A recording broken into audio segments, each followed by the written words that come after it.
see what's out there. Hello there, and welcome to Home Media Minefield presents Let's See What's Out There Plus, an entertainment video stream and podcast, which for the past several weeks has been focused on the event miniseries Star Wars Obi-Wan Kenobi, which is available to watch in its entirety on Disney Plus. In today's episode, if you are here watching this, I'm assuming you're a Star Wars fan.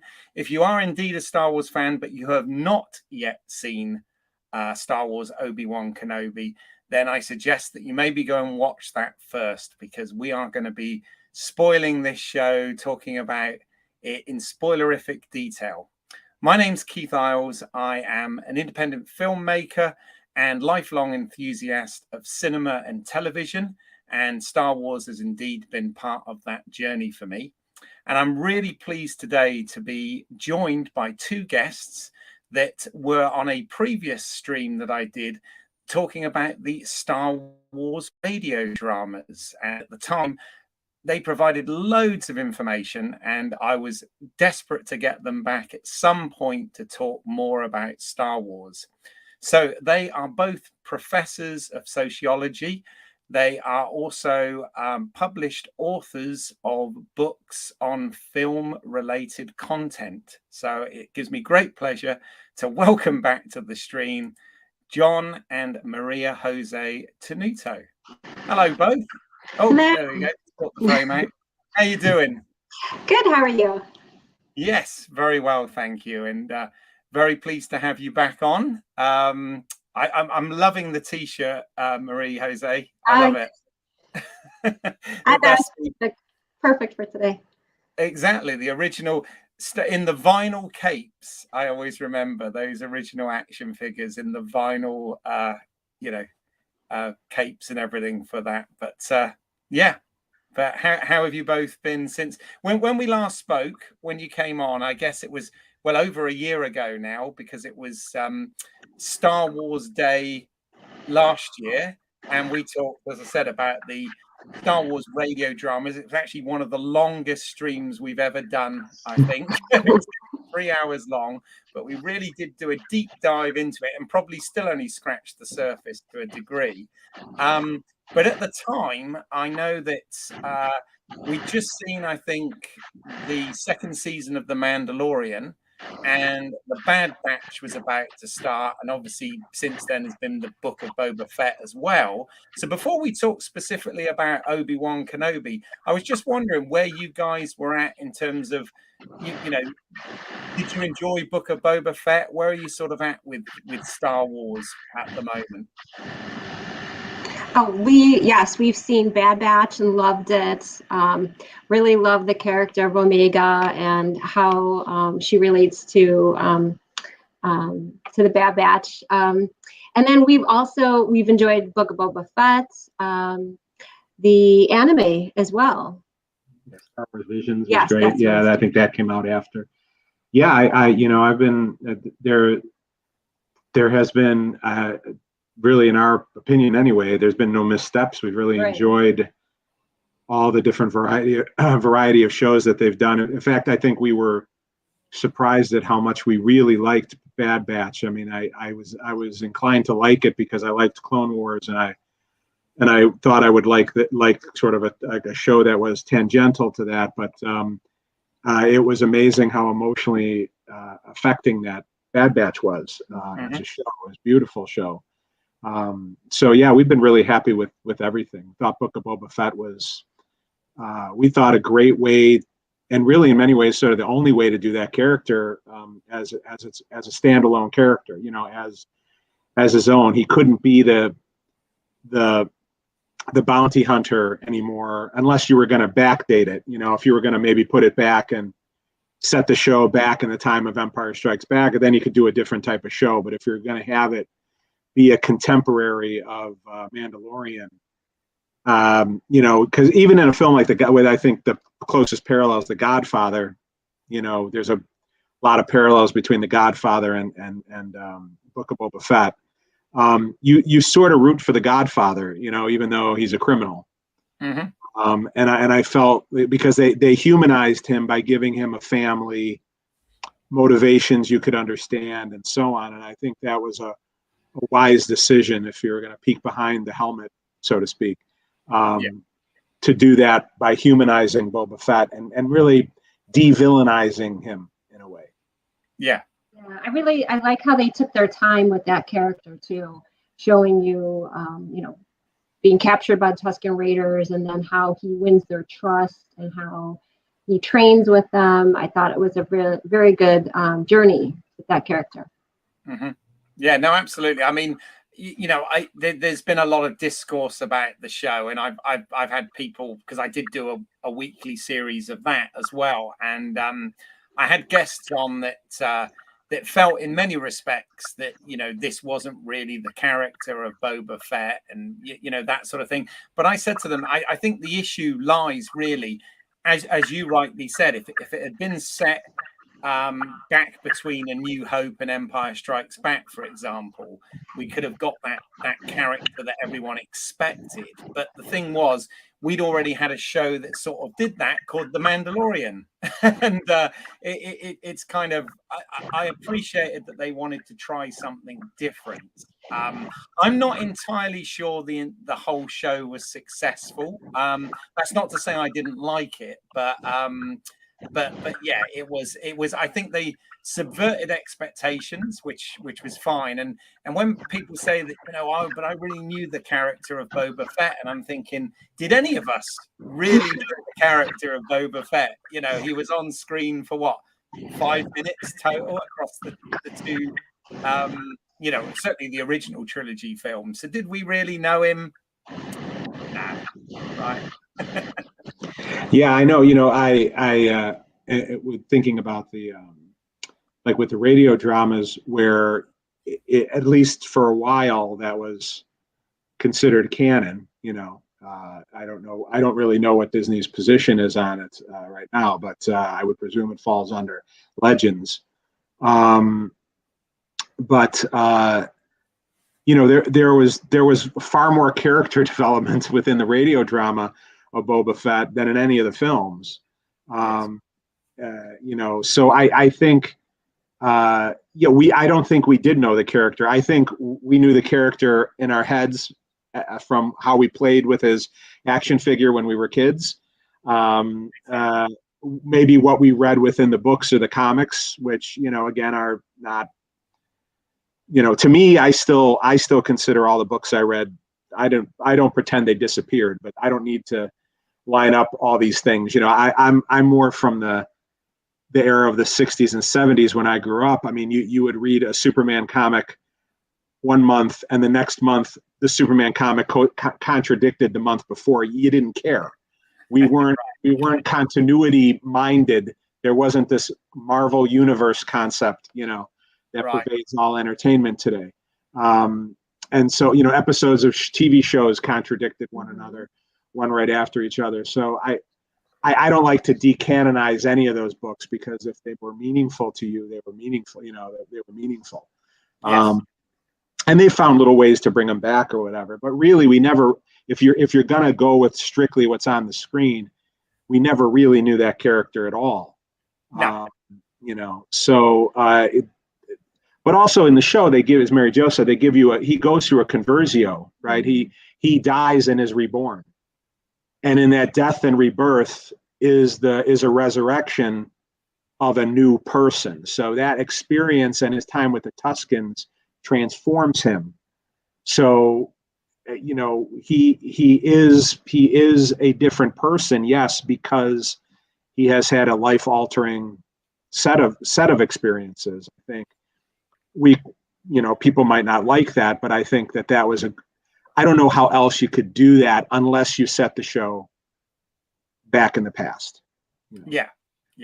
And interestingly, again, sorry, we always go. I think whenever we talk, we will always go back to the radio dramas. I'm a bit like a stuck record with this, but again, when the special editions came out and they added the Jabba scene to A New Hope with the CGI Jabba the Hutt. I was always, even though I get, it was a wink to the audience and a laugh and whatever, but I always kind of didn't like the fact that George put Boba Fett in there as part of the posse, because in the audio drama, when it was Heater, who was one of Jabba's henchmen that went to confront Solo, and they really, he said, next time I won't just send anyone. Next time I'll send Boba Fett himself. And it was like, wow, it was kind of like, they set this character up to be much more threatening by doing it that way. So in my sort of head canon, I've always sort of preferred that. I've never liked the idea of Jabba going out to do his dirty work. I kind of like the fact of him sending somebody else out to do it. And obviously I get why they did it for the special editions, but that was when the special editions came out, that was when the audio dramas or radio dramas started to be contradicted, wasn't it? Up until that point, they had pretty much been canon, apart from the different actors playing some of the roles, but it was really with the special editions, and then the prequels, then obviously even Rogue One, which I love, but it has sort of messed with the beloved radio dramas a little bit, hasn't it? Well, absolutely, yeah. But there's ways you can squeeze in.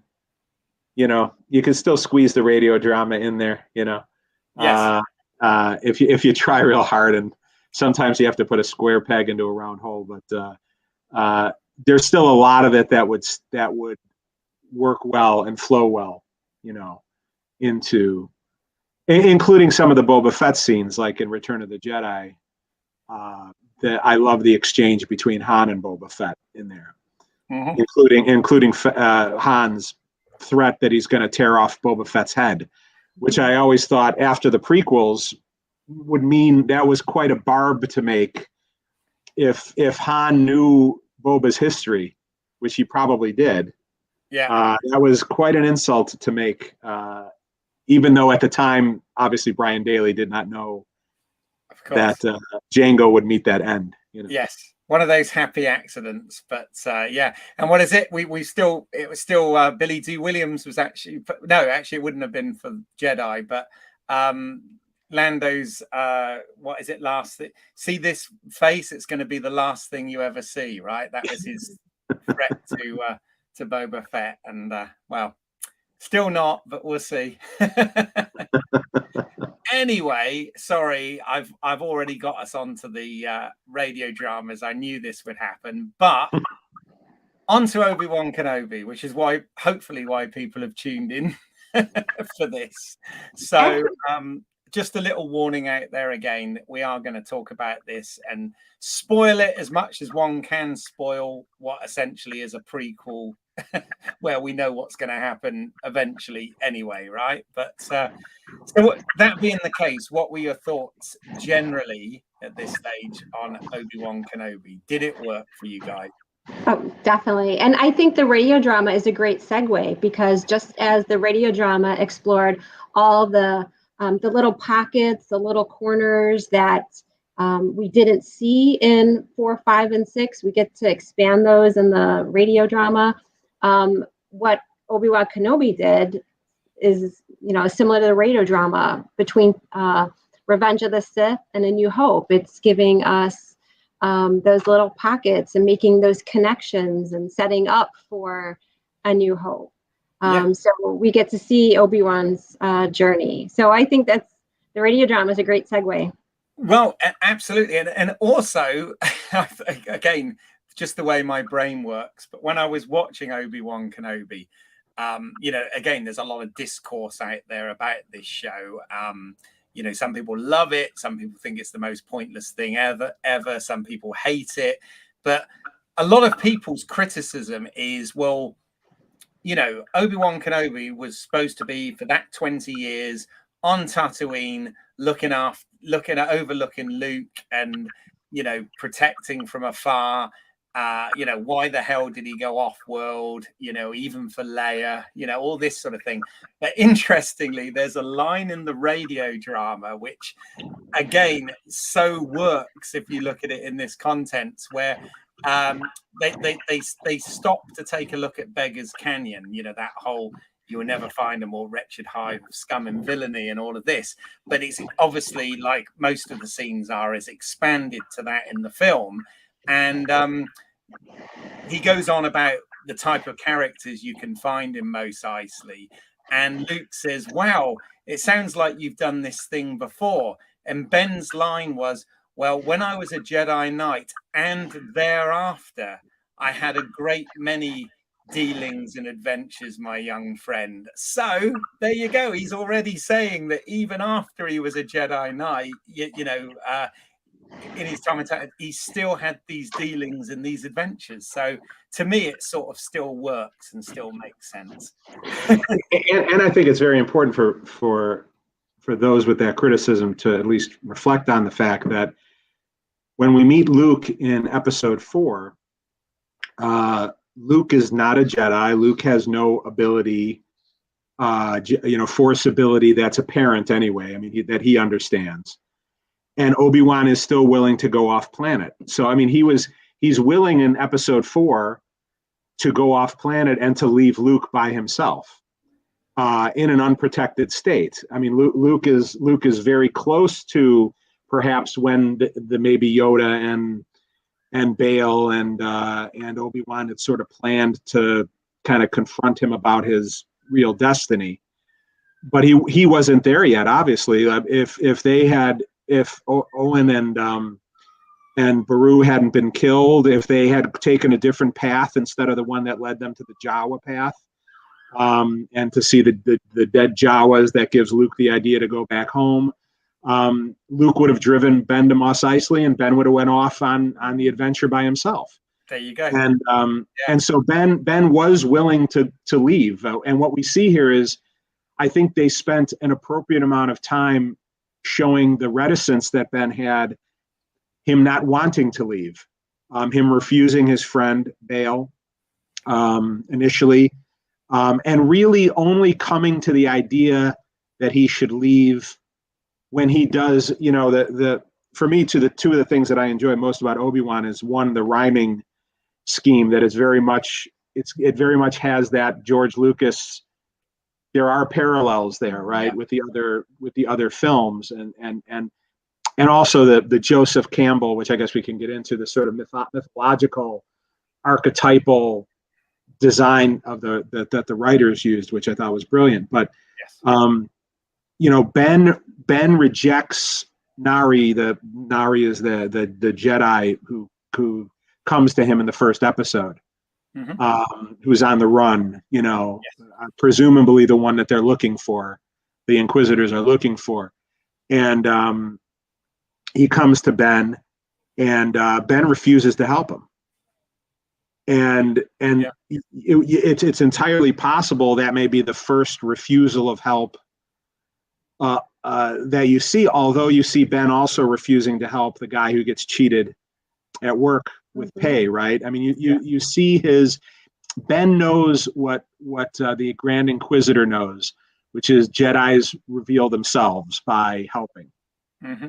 And he knows that to protect Luke, he cannot do that. But he also doesn't want to help because, as he tells, you know, the Jedi who comes to see him, Nari, that give it up. It's over. We lost, right? He's a beaten man and he's lost. And I think it takes the Nari's hanging, which, by the way, is never really fully explained. I have that in my notes. Yeah, did you want to talk about that? No, I put that in my notes. One of the things that I was going to ask you, what you thought of this.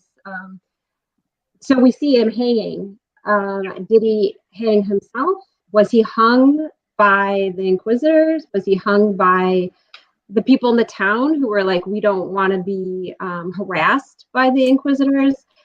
I don't know if it's settled or that's open to your interpretation. That's a really good question, actually. I think I made the assumption, actually, that he was hung by the Inquisitors. as a sort of lure, if you like. But that's interesting, actually, because you're right. That does open up a whole flurry of questions, which that might not necessarily be the case. So, what about you? What do you guys think? With him, with the hanging? Yeah. It's difficult because you can see it where maybe he's in a state of despair because he's reached out to the one person he thinks who can help him, and that person has basically turned his back on him, turned his back on what he grew up believing and what he was trained in, and he might be disillusioned and feel that there is no help, that he still wants to follow the path and be and be a Jedi, and he's not getting any support. And I think that's what happens in reality, where a person feels like they're an island, they're experiencing that anomie, that normlessness, like, how do I go on? So yes, I could see that motivation for why he took his own life, but then you can also see how what pain the Inquisitors bring to that village, to that area when they come, and how they're willing to just maim and kill.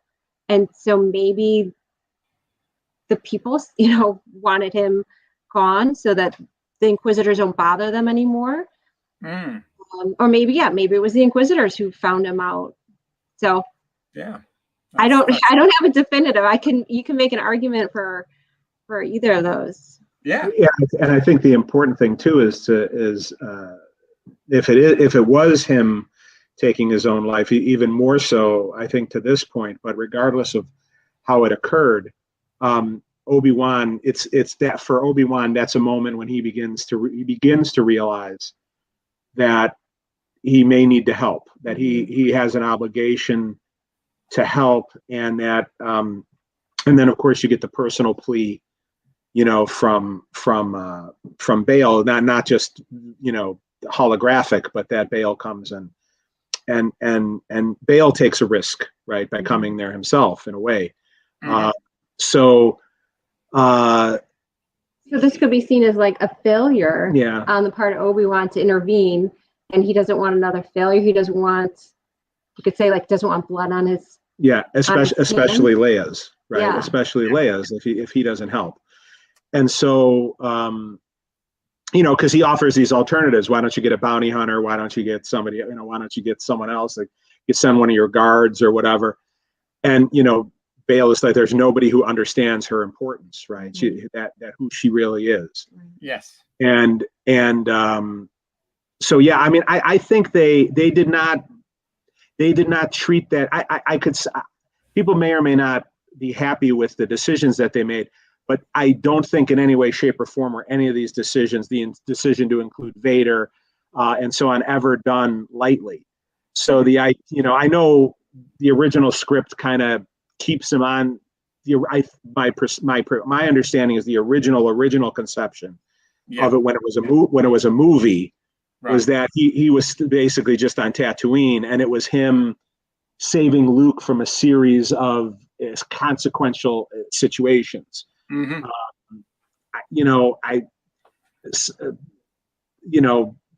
Part of that is that I guess that could have worked, but I also think that bringing Leia in was an important decision because, first, I think we know a little bit more about Luke's background than we know about Leia's life as a kid. We know from some of Luke's comments and just from seeing him on Tatooine, we never see Leia on Alderaan until, except for the radio dramas, but until Kenobi. You never see her on Alderaan, really, except for 2 seconds at the end of Revenge of the Sith as a baby in the mother's arms, in the Queen's arms. But so I thought it was very important for us to get a vision of what Leia was like as a kid, and what her life was like, and how that was very different than Luke, in some ways, and similar to Luke, I think, in other ways. So, if they had just sort of had Bail say, "Hey, I need your help," and Ben said, "Well, okay, I'll help. Luke will be fine," then I would have said okay. But they introduced a series of events that I think made you realize that Ben would have felt he had no choice but to go. Yes. Yeah. No, I mean, I've had 6 weeks worth of and different guests on every week, discussing each episode and essentially my view on it. I keep talking about how we it recontextualizes some of the things from the original trilogy, and expands on some things obviously from the prequels as well. And I think that Joby, Harold, and the team that basically did this and worked on this, yes, there are 1 or 2 plot contrivances in this show. There's not everything lines up. There's a few happy coincidences or whatever. But I mean, I've always argued you can say that about Star Wars as a whole anyway, even when, it was only George writing it. Yeah, that there were still things that didn't quite make sense. And when they went back and did the prequels, there were things that didn't quite line up perfectly and all of this sort of thing. And it's that old thing as well about how, it's easy to nitpick and how serious do we really want to take this, But as I said, I've heard some pretty horrible things out there when I've read or watched or listened to casts, podcasts and stuff. And I mean, I think in terms of a piece of entertainment, what they did here was the best that they could do with the limitations that they had with the story. It's this need to fill in a gap and tell a prequel or an interquel, actually, because it's a sequel to the prequels and a prequel to the original trilogy. So that's a really difficult line to tread, and I think as a piece of entertainment, I don't really have a problem with anything that they did in this show. There was nothing. There were 1 or 2 things I rolled my eyes a little bit at. The one thing the one element, I guess, that for me, and I'm interested to hear your perspective. We're going to talk a lot tonight, I'm sure. Most of my slides are about the connections with what's to follow in the original trilogy, but the plots that are outside of that, i.e., really the Reva plot, which is integral and is key to this. I just sort of felt that towards the end of the series, what they did with her didn't really sort of make sense, and it served. I guess it served the character, but it was a bit devoid of logic. Do you understand what I mean, or do I need to sort of drill into that a bit? Are you talking about with Reva? Yes, specifically. Okay. Yeah, I mean, I felt, and I don't know whether you guys have got a bit of a different perspective on this that you might be able to share, but the whole her being left for dead again, and stabbed the same way as she stabbed the Grand Inquisitor who lived, and her managing to get to Tatooine and seeing Bell's message and therefore going after Luke and all of this.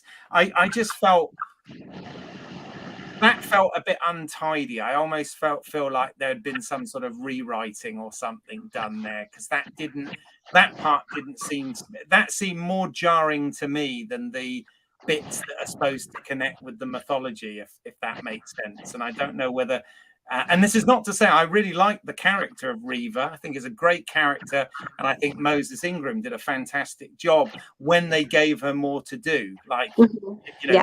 By the end of the series, she was actually able to really use her acting chops and show some development. But I felt that the change for that character was quite a switch, and I don't know whether that's just me and whether I've missed something, or whether you guys have got some perspective on that. Well, I thought in terms of the ending, the last episode in particular, that you sort of had these 2 characters, and in some ways they really are the 2 main characters. I mean, in the sense, Vader's a main character too. Yeah. But in many ways, that it's this Reva Obi-Wan as the main characters in a way. She provides the most direct threat to Obi-Wan, at least sort of numerically, I guess you could say, throughout the show. But so what I liked about the last episode was the editing and the intercutting between her going after Luke, yes, and Vader and Obi-Wan fighting, because they come to the same point at the end where they both have freedom, right? Reva has freedom through Luke, in the sense that she realizes she can't be Vader, and she can't do the types of things Vader did, right? I mean, I presume she's done some bad things, but you never see them, right? I mean, she cuts off a person's hand in one of the episodes. The first one, I think. Yeah. First episode, yeah. Yeah. So she's cold. There's a sort of a calculatingness to her, right? But how far she has taken into the past is a little uncertain. Although being an Inquisitor, I would presume she's done some really lousy, horrible things. Mm-hmm. But she's never taken it to that point where it's a child before. Whereas Vader can just walk through the streets, kill a kid, and he doesn't care, right? Yeah. Because he's killed kids before, and presumably. And so what I thought was that, her redemption comes not from Obi-Wan per se, although Obi-Wan may put her on the path, right? He lays that seed. It's another one of those rhymes, right? Mm-hmm. Obi-Wan saying, there's different ways to fight in A New Hope. There's different weapons for fighting. Yes. Right. So he sort of lays the groundwork, but it's really through her interaction with Luke that she becomes redeemed and realizes she's not capable of becoming Vader. Meanwhile, Obi-Wan's redemption, his forgiveness of himself, comes through the compassion of Anakin. Yes. Because there's no reason that Anakin had to say what he said to Obi-Wan. He could have just gave us one of his usual Vader taunts. I'm going to get you. I'm the master. That kind of stuff. And instead, he makes a very Anakin statement, a very Anakin as we knew him in Episode 2, and as a good person in the Clone Wars, and absolves Obi-Wan of his sins, which I thought was exceptionally important mm-hmm. to the character, and is the reason why the show is important and necessary, because we see Obi-Wan, we see Obi-Wan's transformation, we see Vader's transformation. See, Vader, what I took after that scene, you get kind of going all over the place here, but you get Obi-Wan with his master right at the very end, and then you get Vader with his new master at the very end, right? And to me, I think you see Vader giving up the hatred of Obi-Wan. My presumption after that last scene where Vader's kind of sitting in his throne and he's talking with the Emperor, and the Emperor is basically chastising him. Mm-hmm. This isn't personal vendettas anymore. You're my servant. You serve the Empire. Mm-hmm. You don't serve your own. And is Vader giving up his search for Obi-Wan? That will eventually become a search for Luke, in a way. But I get the idea that he's kind of like, I'm done. I'm through sort of searching, because I guess any sort of cursory discovery of where Reva went would have brought Vader back to Tatooine, right? But he must not want to do that. And Reva herself gets chastised for having a vendetta for going after Obi-Wan as well. Right, Sorry, Maria, I missed that. Sorry. I was just saying that to mirror what John was saying, that Reva gets chastised herself by the Grand Inquisitor, by the Inquisitors in general, that she's got to stop hounding Obi-Wan. She's got too much of a personal vendetta herself. So I think there's a parallel there as well. Right, because for her, Obi-Wan is the window to get to Vader, right? Mm-hmm. Is to get to, is to get vengeance. And so I mean, I thought the ending was, in a way, one of those sort of rhyming, beautiful ideas where, in addition to to me, I thought that the last fight between Vader and Kenobi in there was, other than the fight perhaps between Luke and Vader in Return of the Jedi, the most meaningful lightsaber fight in the history of Star Wars. It wasn't just cool like the one in Episode 1 was. I mean, it wasn't sort of, confusing like some of the ones were in the newer films where, the story was kind of taking you in different directions. And to me, it was a perfect blend of the fight with the brilliance of it. To have, Mary Jo had mentioned the brilliance of attacking Vader. No one has ever done that before, right? Obi-Wan is the only one who knows how to defeat Vader, and because he's more machine than man. And yes, and so he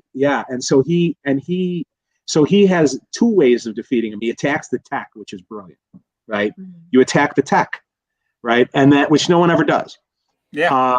And then the other thing is, he knows, because they have that flashback scene. I think they kind of use that to kind of remind you of that in part 5.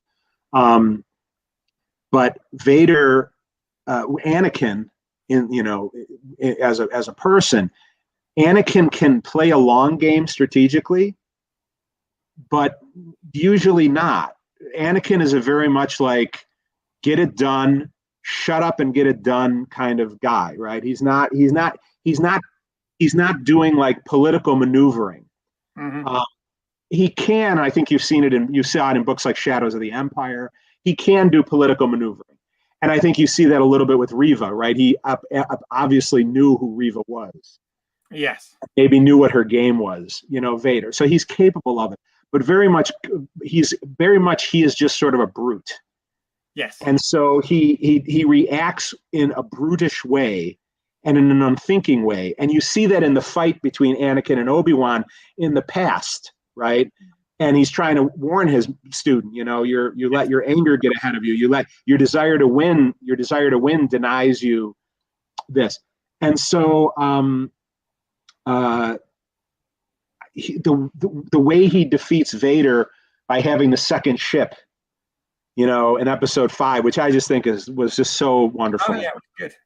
Yeah, and what was it? Part 5. Yeah. When in Part 5, when they have the ship pull out, and Vader's just tearing that ship apart, and then another ship takes off. Just amazing. Yes. And that's because you can also outthink Vader. You can outthink him, and he knows that. Yes. And so he's the only one who can kind of fight. He's the only one, I think, who can really successfully fight Vader. And so I love the parallel that Reva gets her forgiveness through the son, and Obi-Wan through the father, right? Yeah. So is it clumsy in the sense that she just sort of shows up to Tatooine? Yes, but it's clumsy in the way, like in Raiders of the Lost Ark, how the hell does he survive that submarine? Yeah. Right? I mean, just, and at some point they would have dived, and, I know they film stuff where he ties himself to the periscope, but you just don't need it. And I did sort of wonder, like, well, how did she make it? How did she survive? But I guess you're just sort of like, well, how did Maul make it? Right? Yeah. Oh, absolutely. How did Grand Inquisitor make it? How did Darth Sidious make it? I mean, they all make it. Exactly. I'm being sort of nitpicky here for sake of conversation, but I mean, there's only so much you can do in the time that the series, the episodes we have. Of course, it's called Obi-Wan Kenobi, so it's got to focus on him. But I almost felt like, not quite as extreme as with the sequels. With the sequels, I felt that the Knights of Ren were really wasted. I thought there was some really interesting or potentially interesting characters there that they did absolutely nothing with. And I know in the animated series you get quite a bit of the Inquisitors. I get that, but we had, you know, Sung Kang and Rupert Friend in this, and we didn't see much of them at all. And I kind of wanted more of that, if that makes sense as well. You know, and maybe we'll get that because, as I said, maybe they've set something up now with Reva to have some sort of spin-off that may indeed involve the other Inquisitors. But of course, it has to sort of line up with Rebels then, which I suppose is another canon continuity problematic type thing. But yeah, I just because, as I said, we're going to talk mainly about Vader and Kenobi and Anakin and, you know, the Leia and the links to the actual original trilogy, but I just wanted to touch momentarily on the other plot lines and the other characters like Reva and you know, the Inquisitors and again, I wonder whether we might see Roken in the Andor show, because they had a good actor there and they sort of set that character up a little bit and then didn't really do much with him. So it makes me wonder if, you know, we're only talking about, in fact, yeah, I think Andor's supposed to be about 5 years after these events, right? Ish. Yeah, I feel exactly as you do about the Knights of Ren. I really wanted to see their backstory. But we didn't get that in the film. And I was so happy that the Grand Inquisitor wasn't dead. I mean, I really liked that portrayal. So I'm glad they didn't. Now, one thing I thought about with Reva, as you were talking, John, is maybe there was a seed planted when she discovers the network. I kind of liken that to like a witness protection program for Jedi. Right. That they get taken to a new place, they get a new identity, they can start a new life. And so maybe her seeing that and seeing that wall, maybe that gives her a seed that, like, there's another way. I have another option, another future, another path I could take. So maybe that makes her transition or transformation at the end a little bit more believable. And I interpret. I mean, I could be wrong, and maybe I don't understand the because again, I don't think they specify this. So. But my presumption was she figured out that that's Anakin's kid. So I thought she was going after Luke, not because of Obi-Wan, but because if I can't get Vader anymore, I can get his kid.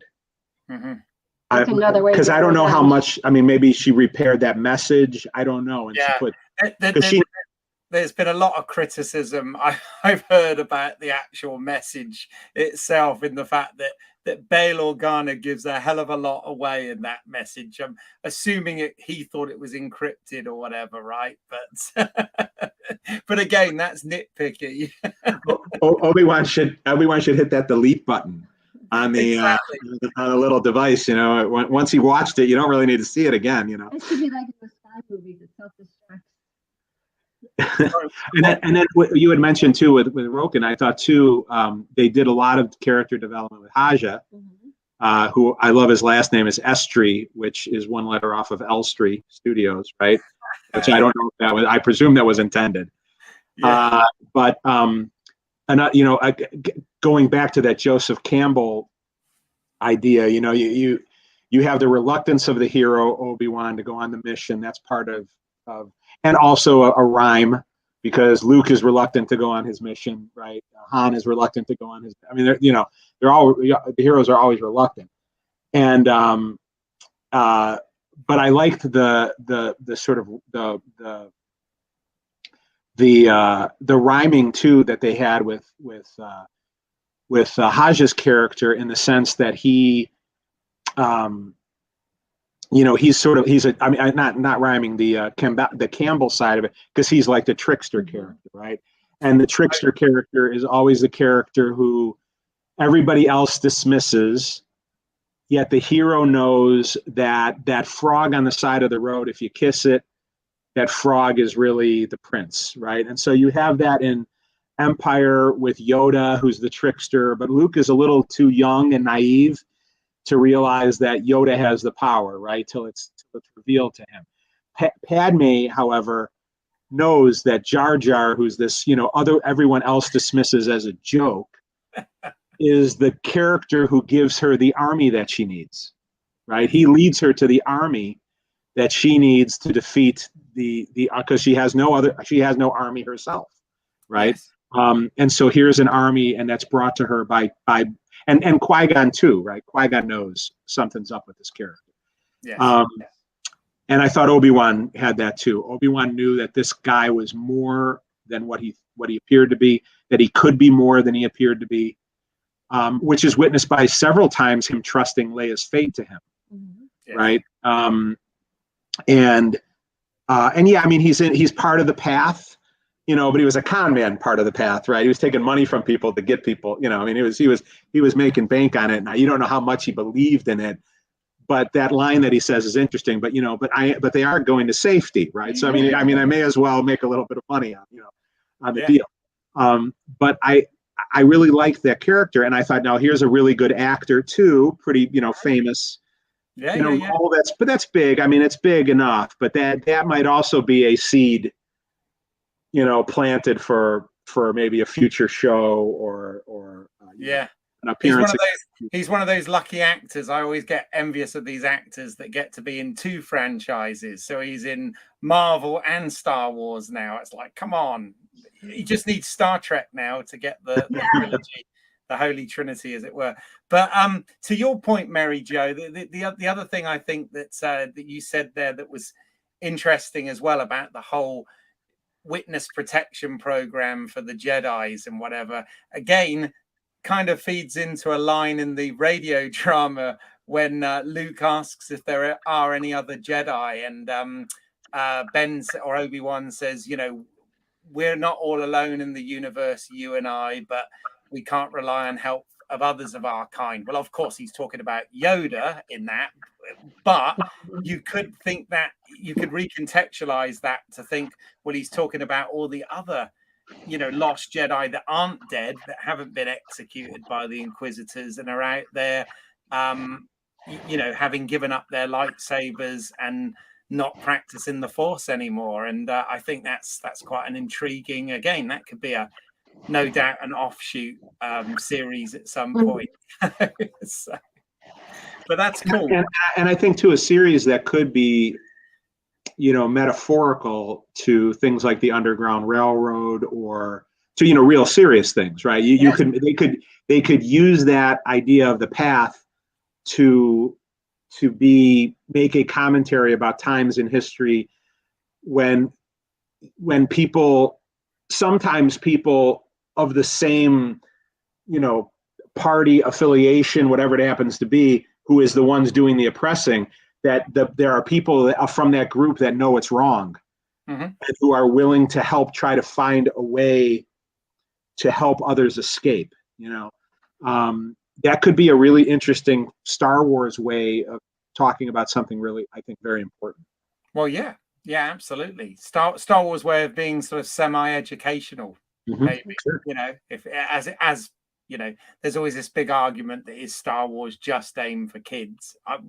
We wouldn't be talking here if that was the case, right? One thing I wish they did do is show us that wall where the Jedi have engraved or written. I wish we saw that a little bit more.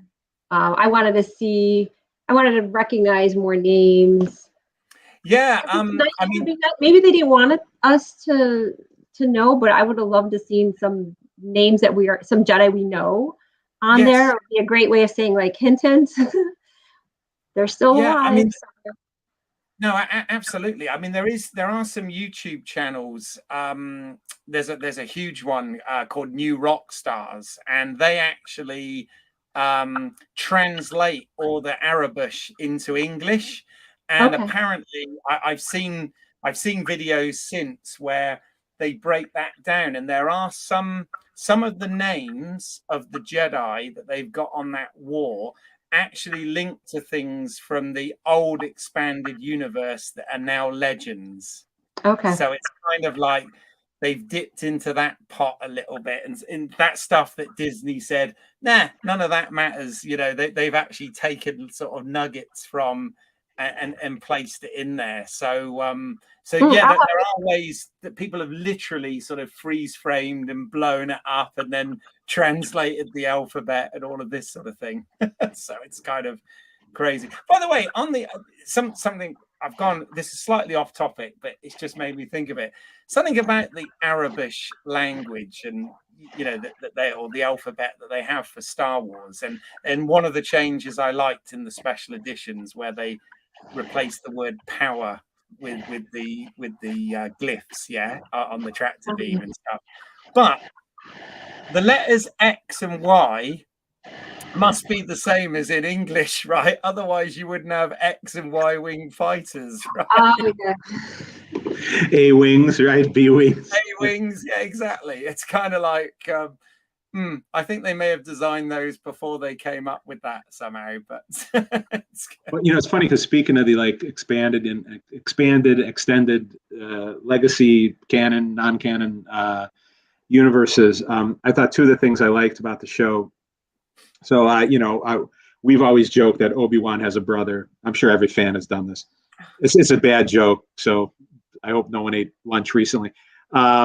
You know, he has a brother. What's Obi-Wan Kenobi's brother's name? Obi-2 Kenobi, right? I mean, that's the old Obi-Wan and Obi-2, right? That's the anyway. But you know, as a kid, I was always fascinated with you know, James Caan's novelization of Return of the Jedi, because there's so much in there that some of it comes true. The sort of the molten lava fights that he describes in that book that, you know, that was written in probably in 1982 and then comes out obviously in 83 when the movie's out. And then of course the whole description of Owen being Obi-Wan's brother, actually not Vader's brother. So I like that they kind of used at least the concept that Obi-Wan had a family and knew about the family, you know, at least knew a little bit about his family and kind of remembered some of that. That puts him, again, I think, rhymes with Leia, right? The both of them are in the same situation. Because of circumstances, they were removed from their biological parents. They have very vague, super vague, not remembrances of it, right? Leia only knows that her mother had a kind face, apparently, because that makes sense. She was, you know, saw her mother for 4 seconds when she was a baby. And then whatever else she picked up, I guess, from people. And that here's a guy who can give her information about her mother, right? Who knew her mother and father. And I just thought that was a really beautiful and important scene for Leia, but also showed you a little bit of a bond there between the two characters in the fact that their backstories are not incredibly different, you know, with one another.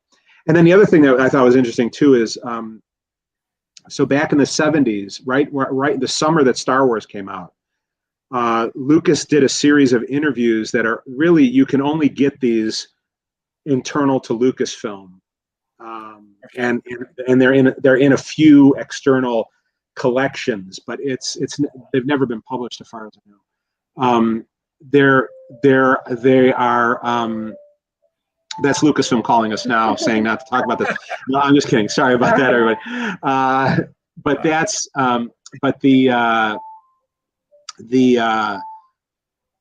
George Lucas in those interviews pretended to be the characters. So you have Carol Titleman asking him questions as Leia, as Han, as C-3PO, and him answering. Now, a lot of the material has since diminished, but some of it's in there. So in the Leia, so we've been able to see those interviews. And in the interview with as Lucas pretending to be Leia, she talks about Anakin. Right.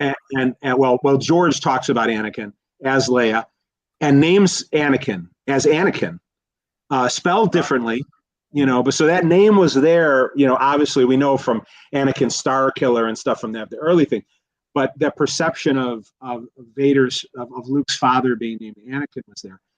But there's also a lot of interesting things about like Alderaan, and in those interviews where he was toying around with like the Queen married multiple men, almost like the old political alliances between kings and queens in the past, and that. But then he thought about maybe switching that and having her be the senator and the husband being the sort of the king. That he wasn't really settled on this yet, like who was the king and who was the queen and everything. But he does describe the planet in there, and it was really nice to see the planet in full, at least a good deal of it in Kenobi, and it matches a lot of how he describes it within there. So I somebody was doing their research, for sure. Oh yeah. I think from the sounds of it, I think the three of us are very much sort of on the same page with this in so much as, we're coming at it from a place of just love for that source material. And yes, whilst it's not beyond criticism, but there are still things about it that are massively enjoyable and work. And it's just little things like we talk about the recontextualizing of lines, and it's almost like Joby and his team decided to try and fix things a little bit that have bugged people. So this whole thing about obviously Obi-Wan telling Luke that a pupil of his called Darth Vader, betrayed and murdered his father, and all of this sort of thing, that sort of big line from a certain point of view, and all of this sort of thing. They've kind of in their own way sort of made that flow a little bit better with this. Do you agree with that? Yes. Oh yeah. I thought, like I said, I'm biased because I've always loved Tatooine. I always, Tatooine is Star Wars Smallville, right? I mean, and right in the sense of it's where you got to know Luke and his life. That's one of the reasons I love the radio drama, because it spends so much time on Tatooine. I love Fixer. I love Cammy. I Biggs. I love that whole world. When we retire, we're going to retire to a farm and moisture farm. We've already agreed that was what we're going to do. So you're the opposite of Anakin then. You like sand. Yeah? I like sand, yeah. So, I was thrilled to get to know more about Tatooine in the show. And to see sort of Ben's life on Tatooine, and that to me, that line at the end with like I said, with Anakin, because I perceive that as being Anakin talking to him for a moment. That's obviously symbolized visually by the cracked mask, right? But it's Anakin speaking to him in Anakin's voice, right? Yeah. In Hayden Christen's voice. Yeah. Saying, I killed Vader. And so that does two things. It fixes that Luke Ben moment a little bit, but it also, like I said, I think very important, because the guilt that Obi-Wan is living with is paralyzing him, and obviously so, because he couldn't connect with Qui-Gon because of it.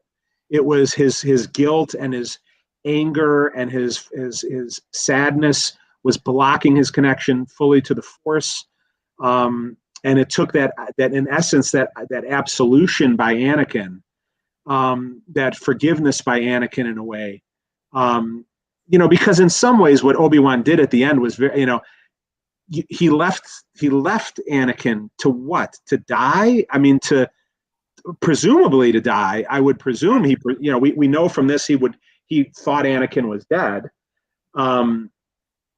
Why don't you mercifully kill your? I mean, I guess because he couldn't bring himself to do it, right? And obviously the story required that he didn't do it, but yes, from a practical point of view. But but there was nothing stopping him from doing that back then. Yeah. And so I think that absolution is a really important Ben Kenobi moment. So it's nice because it fixes that issue, but it also serves the character. So it wasn't just a Band-Aid, but it was a good Band-Aid, I thought. With something that's always been a little bit wonky, right? Although I got to tell you, I use that scene in Return of the Jedi when Ben and Luke are talking about point of view to talk about a concept in sociology called social location, which is the idea that our reality tunnels dictate how we see everything. So, I can experience the same exact event as someone else, of course, and have a completely different interpretation of it, which is why there's all valid different interpretations of whether this is a good show or not, because everybody's approaching it from their reality tunnel. My reality tunnel is I always watch Star Wars as if I am 8 years old again. I don't watch it with the sensibilities of a 53-year-old man, and I also don't go in with any expectations, because I think that's one of the things that ruins something for us.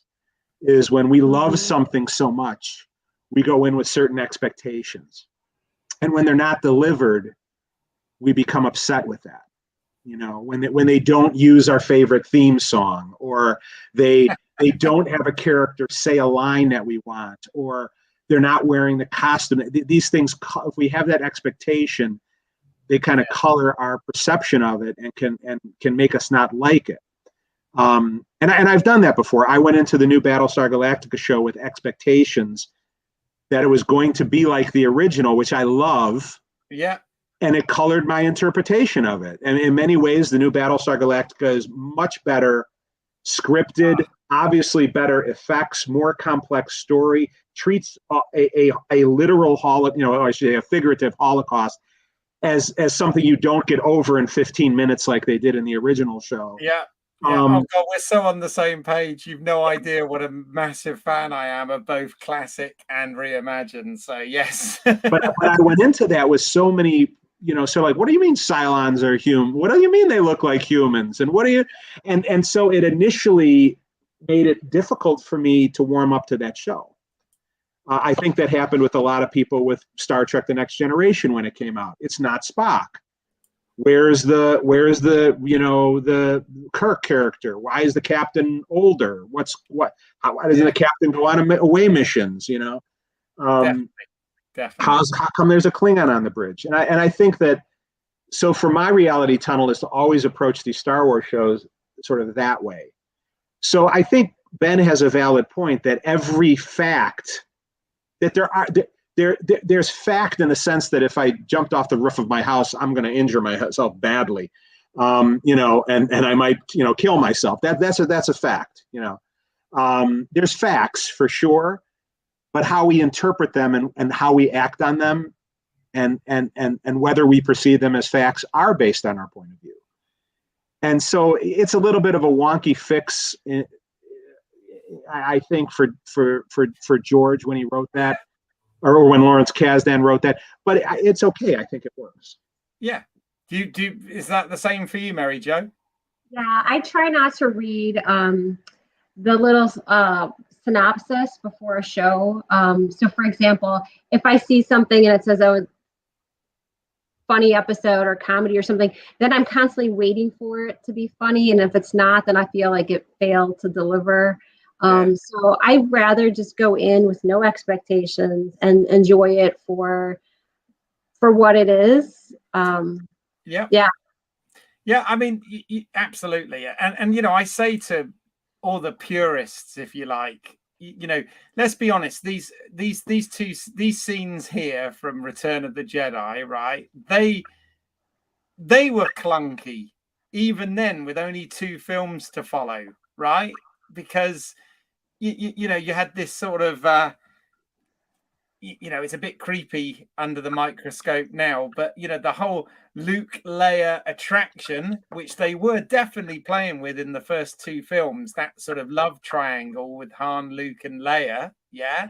You know, and suddenly, oh, it's his sister all along, and you know, like you said, Ben, well, what I told you was the truth from a certain point of view, and you know, all of this sort of stuff, and you know, George has obviously gone back and, you know, tried to make things tie in better with the prequels, like, you know, putting the ghost of Anakin in there as Hayden Christian and all this sort of stuff. But, you know, when people do get really, you know, oh, they've betrayed George's vision and stuff like this, you think to yourself, well, you know, even George's stuff contradicted itself. Yeah. Yeah, you know, I never, you know, I think a lot of this is like when Reva places the tracking device inside Lola. To me, that was kind of neat because I thought, and then she reveals to Vader, you know, I put this tracking device on there, and Vader was impressed. I know what you're going to say here. Where I'm going with this, right? So here's who pulls the same trick, right? In A New Hope, right? Yeah. And so I you know, as a Star Trek fan, we got that's George Lucas now at the door. Yeah. But I wish, but you know, I think that to me this is a 3.5, right? This is movie 3.5. There are a lot of linkages here. As a Star Trek fan, who's been a little bit disappointed with some of the newer Star Trek. I like some of the newer Star Trek, and I don't like some of the newer Star Trek. I watch it all because it's Star Trek.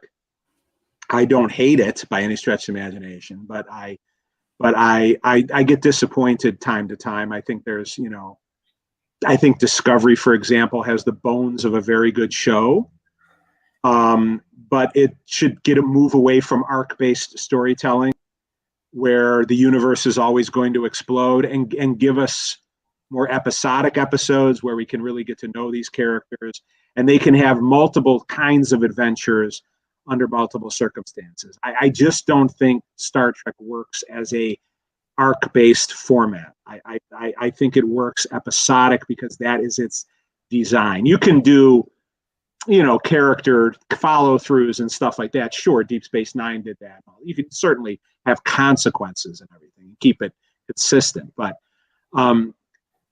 I think there has been quite a deliberate attempt with Star Trek, at least in some of its incarnations, in its newer incarnations, to move away from Gene's vision. You know that because there are conflicts within characters. We know that because we see Starfleet doing things like, you know, genocide, you know, near genocide on the Klingon planet in the first season of Discovery. Oh, yes. I think in some ways there's been an attempt to move away from Gene's vision. I think they're realizing they need to come back to it now. But even if people, I think, perceive there being mistakes made on Mandalorian or Bad Batch or whatever, or thinking, my gosh, how come every Star Wars show has to have a kid and adults in it, you know, and the kid, you know, and that sort of thing, because that's really been the theme of all three of these. Lone cub and wolf. Yeah. Yes, exactly. Yeah. The three Godfathers, I call it the three Godfather mentality with the John Wayne movie.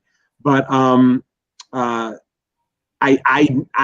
feel as a fan, I can safely say, I know in my heart on the TV side of things, to me, I could be wrong, I feel that there has always been an attempt to honor what George has done, to connect everything to what George has done, to stay within not only the continuity of the show, of the movies, but to stay in continuity with everything from toy lines to extended universe books to, you know, whatever they can, whatever nugget they can bring in.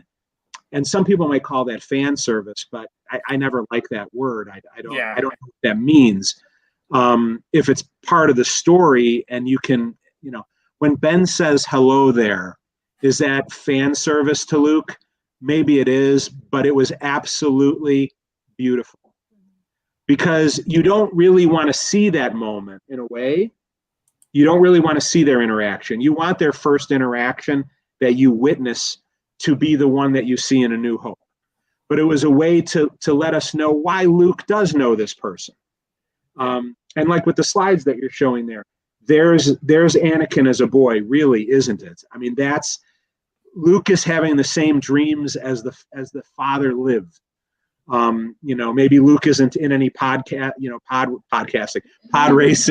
podcasting racing. That would be interesting. Both doing it at the same time. Pod racing, because he doesn't have the attunement to the Force and doesn't have, Owen and Beru are not going to let him risk it, right? There's no reason to do that. It's not like he's a slave owned by somebody who doesn't really care about him. And so, but there you see that moment, and so we know that he threads the stone needle in a wind to shape the stars, right? Absolutely, right. And I am going to always go there. Yeah, no, it's great. And then we know where he gets this toy now from that he plays with. Yes. The model, in A New Hope. Maybe people could. I think we can all debate whether it's successful or not, but I've never seen them be anything but respectful. You see that in the constant use of Ralph McQuarrie's designs. You see that in even the whale, which I love. I love that there's a whale in the middle of the desert, right? And that ties into Boba Fett, Book of Boba Fett, where they talk about there used to be oceans. Yes. And then that ties back into the extended universe. Yes. Where we know that there was once a marshy, watery planet, and that I think it also makes sense why I call it Anchorhead, right? Because what has an anchor, right? Ships drop anchor, so that helps you understand why the town is called Anchorhead. I like it. Yes, because there was once an ocean there, right? Yeah. Yeah. So I just I love that kind of thing. I never thought about that until you said about the oceans, and I'm like, oh, yeah. No, that's true. And again, that is one of the things they definitely establish in Book of Boba Fett, isn't it? That Tatooine was once an ocean planet, and I love it. I love it when it's, what is it? As George says, it's like poetry. It's circular or whatever. But yeah, I mean that's so good when that works like that. and for me, I was just thinking of just sort of as a plot thing. And this is probably a lot of this is the stunt people, the director, she is incredible. Yes, I think she's wonderful, Deborah. That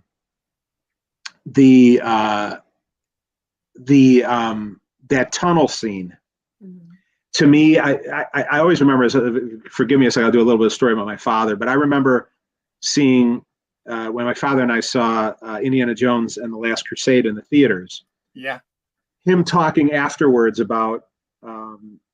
My dad wasn't any kind of film scholar or anything. My dad never finished high school. My dad didn't read a book in his life, but he was, in many ways, the smartest man I ever knew. But he was telling me, and for me, it was kind of revelatory because I never thought my dad paid attention to this kind of stuff. But he was saying how when he saw in the trailer for Last Crusade, the scene with Indy on the horse with the tank, which is in there very briefly, they thought, what a stupid thing, right? Then he saw the movie and how much he loved that scene. And how clever it was, and brilliant it was, and fun it was. That whole 10-minute, moment is just an incredible thing, and he loved it. And that's how I felt about the scene in the tunnel in part 5, when the stormtroopers are coming in, and it's just a scene of stormtroopers coming in a tunnel and people backing up. It should be stupid. Yes. And it's not. The way she directed it, Deborah Chow, the way that it was, the stunt work, the having, Tala sacrifice herself and have the moment with with her droid in that moment, the two of them together, him shielding her, and sacrificing himself. kind of echoes of K2SO. But I just thought it was a really wonderful, that whole thing, the conversation between Reva and Obi-Wan through the door, through the Force, through the door, the music, everything was just really so excellently done in that, I thought. And to me, that shows people who care. And we may say, oh, I don't care for what you produced, but I never feel like Dave Filoni or Jon Favreau or Deborah Chow or anyone working on the TV side of things don't care about Star Wars. Mm-hmm. I don't have that perception of Kathleen Kennedy. I know some fans do, and maybe they're right. I don't know. I that's an opinion, right? I think the problem if there is a problem with the sequel films is that there's no singular voice on it. Yes. So it's always it's one person's voice, then another person's voice, then another person's voice, but then coming back to the first person's voice to fix that voice of what they perceived was wrong with the second person's voice. And you don't have George's voice right or wrong. You don't have Favreau Filoni's voice right or wrong. You don't have for me, Deborah Chow's voice. You don't have the singular director's vision like you have in Obi-Wan Kenobi. It doesn't feel the sequels aren't the cohesiveness. Yeah, cohesive. Yeah, it's like to borrow from, say, Project Runway, when you've got you take 3 or 4 designers and they have to work together to put out a collection, maybe 5 outfits, and then they're all doing their own thing. They don't have a vision, and then it looks like none of the clothes go together. And that's how I feel about those movies. It doesn't feel cohesive. Mm-hmm. Like the others. Yeah. No, I must admit my standard sort of response because I have got into that debate, socially, but also on live streams and podcasts and stuff. And I always say that I just think it's a case of it wasn't managed particularly well. Okay, it's not to sort of slam any one person, because as we well know, creativity and filmmaking involves lots of people. But you're right, there wasn't a singular vision, so therefore it wasn't cohesive.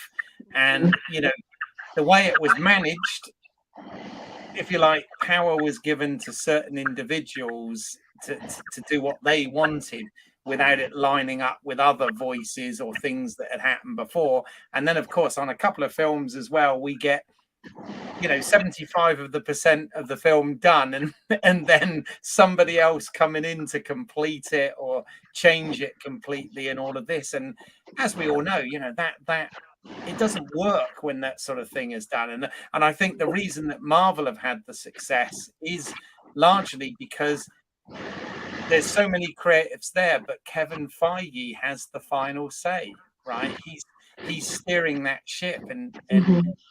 He's done a very good job so far of actually hearing that. And it is complicated, particularly if you work for a corporation like Disney, because my God, there's corporate politics and legalities and all sorts of nonsense that goes on, right? Because that's the nature of a corporation. And the irony is, the reason George set up Lucasfilm originally is because he wanted to free himself from all of that nonsense, right? So again, talking of circular and poetry,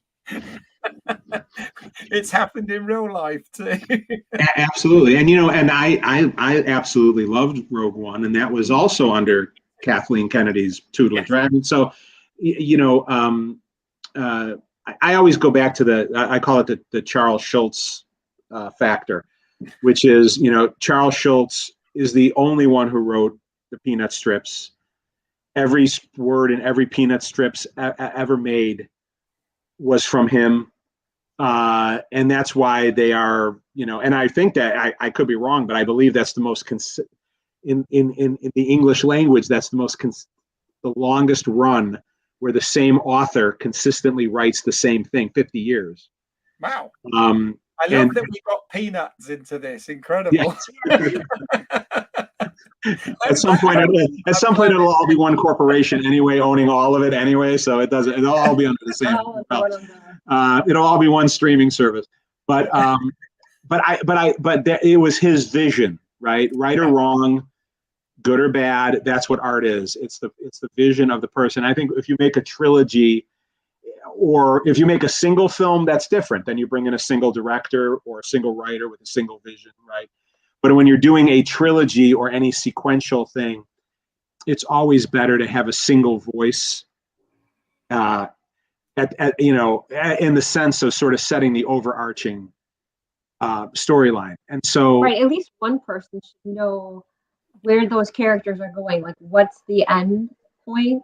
And I just think I wonder, did they make up some of that as they went? Like the origin of Rey, did they decide on that? It doesn't seem like that was settled. And just like a student who's writing a paper usually writes an outline so they know where they're going. Otherwise, it could veer off.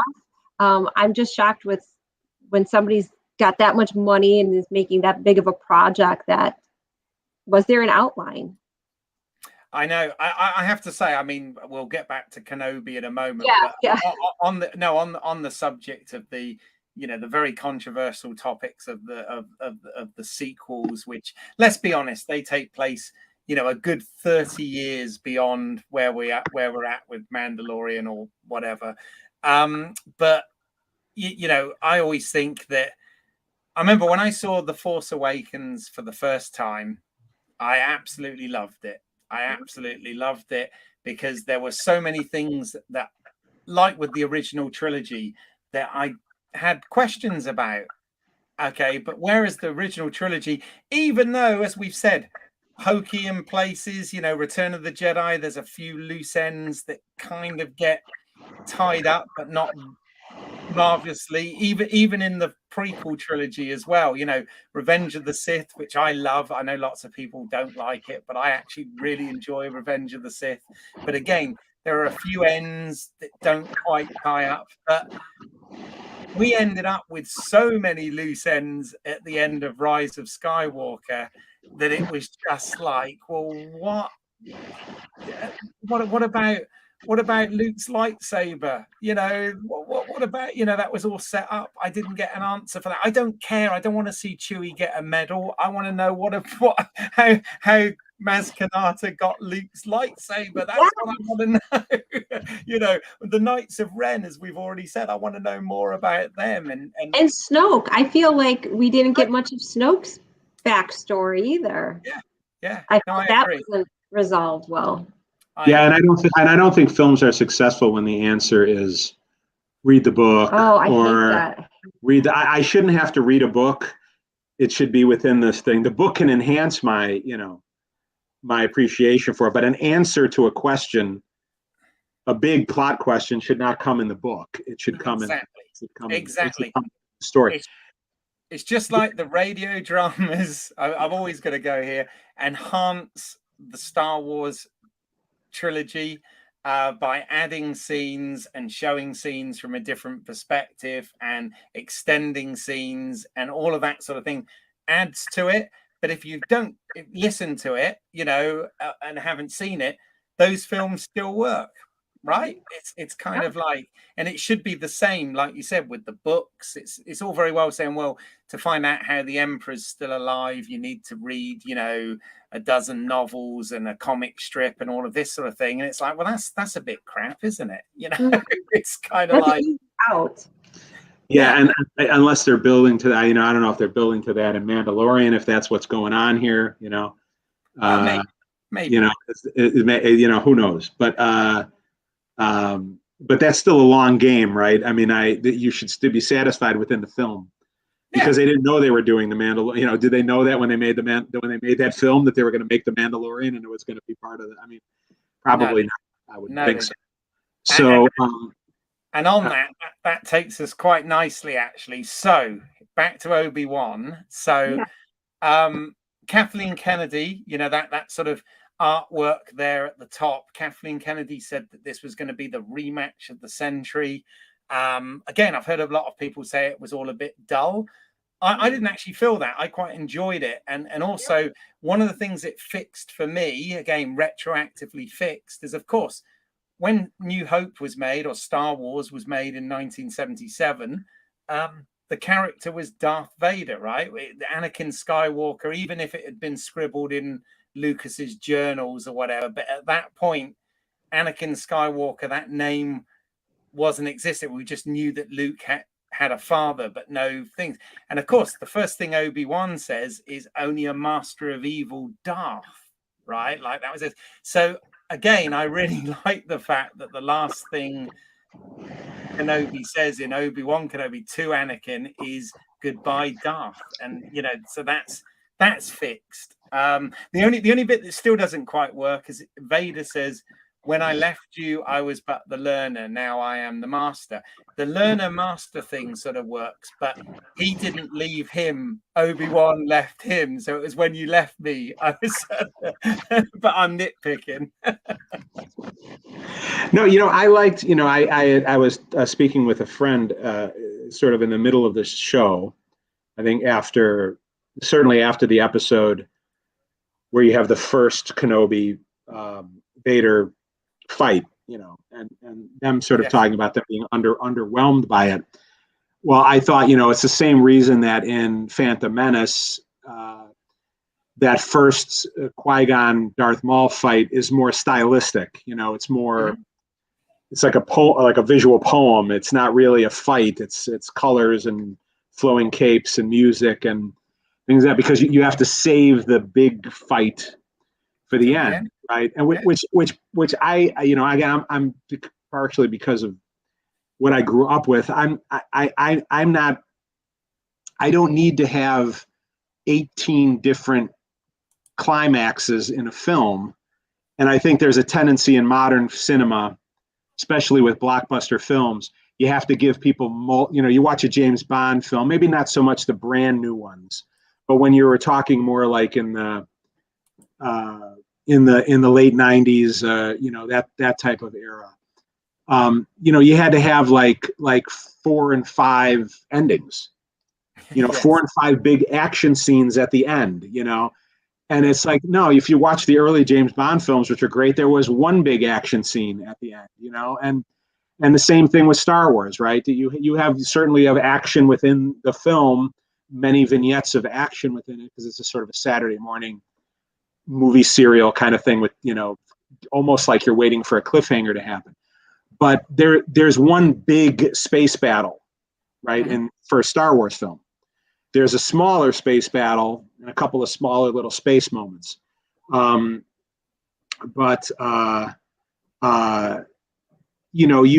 see, I think it was wise to hold back with that fight. I think it was also important to show, what did you call his fighting was? Oh, well, I think it's realistic to show that he's rusty, because he has, it's symbolic, right? His lightsaber is buried in the desert because he has buried his past.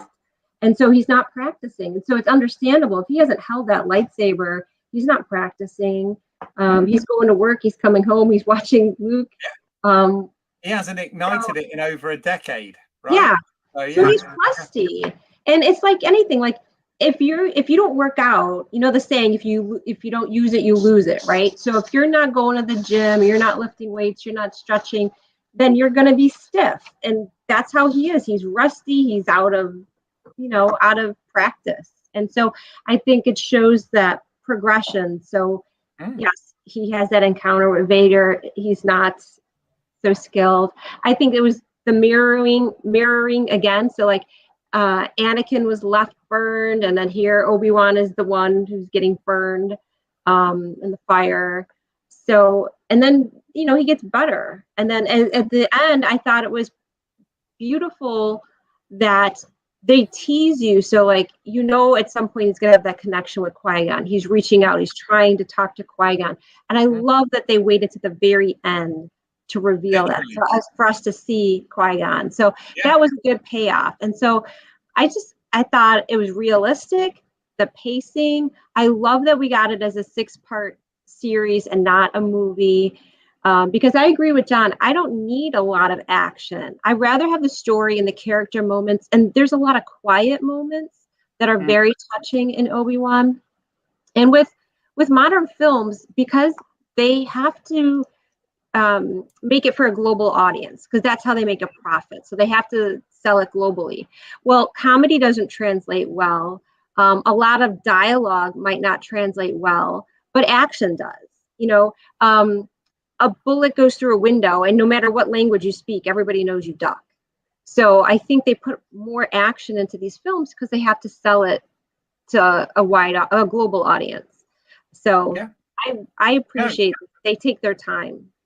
Yeah, no, I totally agree with everything you said there. I mean, you know, obviously those lightsaber batteries are really good. It still works after years, but those crystals. But you know, he is rusty, and I always, to me, that first fight, which I really loved, even though I know people were underwhelmed, and I used to say the same thing. I'm like, yeah, but we're going to get the big fight at the end, guys. This is just the appetizer, if you like. But I also completely likened it to Darth Vader's lightsaber duel with Luke Skywalker in The Empire Strikes Back, where at that point he had no intention of killing Luke or even cutting his hand off. Basically, he wanted to take Luke, you know, freeze him and take him to the Emperor, right? Or make him, or ideally make him join Vader and overcome the Emperor, right? But in that fight, that whole duel that they have, Vader's using just one hand and not really, like, he's not leaping and doing somersaults and all that stuff. And it's kind of the same thing in that first fight. When you look at it, Obi-Wan's really struggling and Vader's toying with him completely, you know, with one hand and dragging him through the fire and all of this. Let's be honest, he could have snapped his neck like that, right? So, yeah, it made, I don't really see why people had an issue with that at all, because it made perfect sense.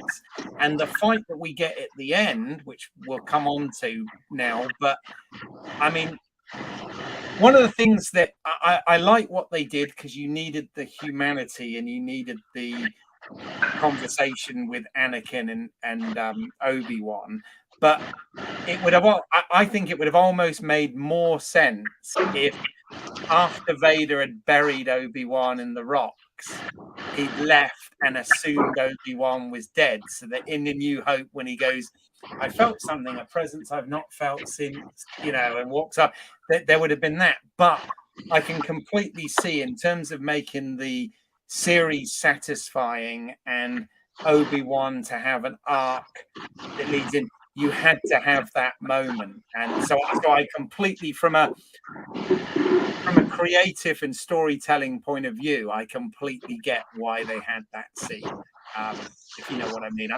I realize I'm sort of contradicting myself, but if you understand what I mean, I think it was great what they did in the show for the show, but logically it would have almost made more sense if Vader had have thought Obi-Wan was dead, right?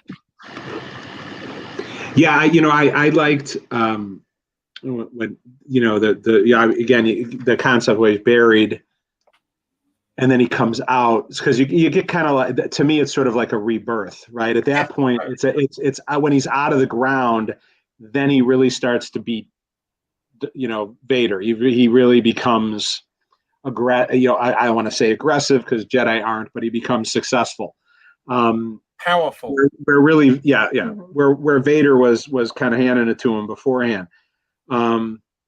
You know, I kind of like that the connection to the Force comes back to him in a way through Leia, in the sense of his mission with Leia brings him back in connection with the Force. I thought that was a nice element. But I also like I like, in a way, the there's a bit of a rhyme in a way. So, you know, the first fight first fight for as fans, when we saw it, you know, historically, between Obi-Wan and Vader in A New Hope, you know, I know Lucas has even commented on it, that it's kind of like, here's a guy who's like, you know, old and in a machine for 30 years or 20 years, and here's an old guy. And so the fight is kind of a low key, that's about it, right?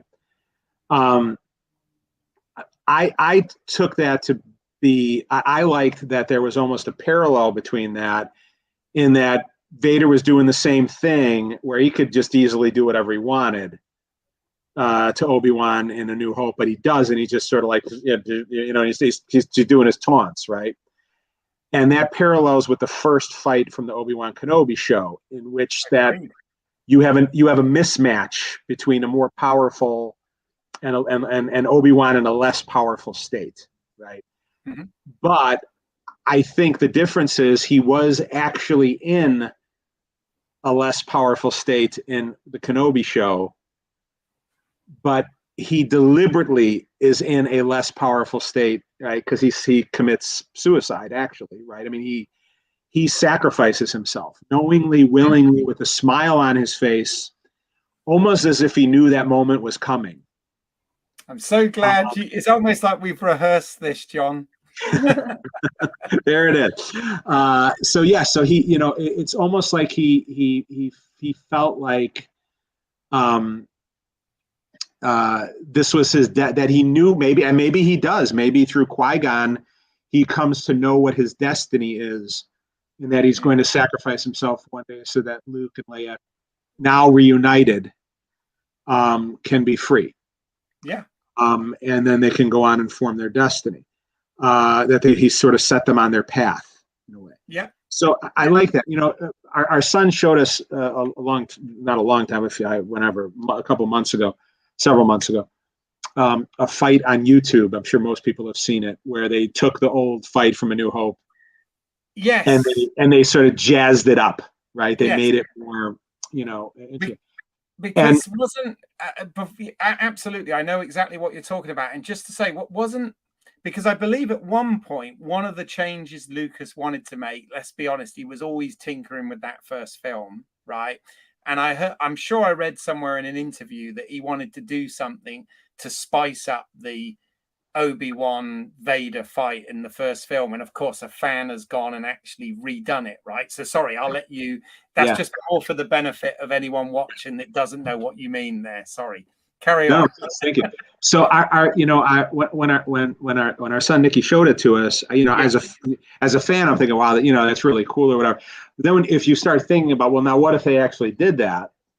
If it had always been that way somehow, or they had gone back and done that, the beauty of that scene is the same beauty that's in, I think, the lightsaber scene in Clone Wars between Maul and Obi-Wan, when they're in the desert and they just sort of look at each other. They know it's coming.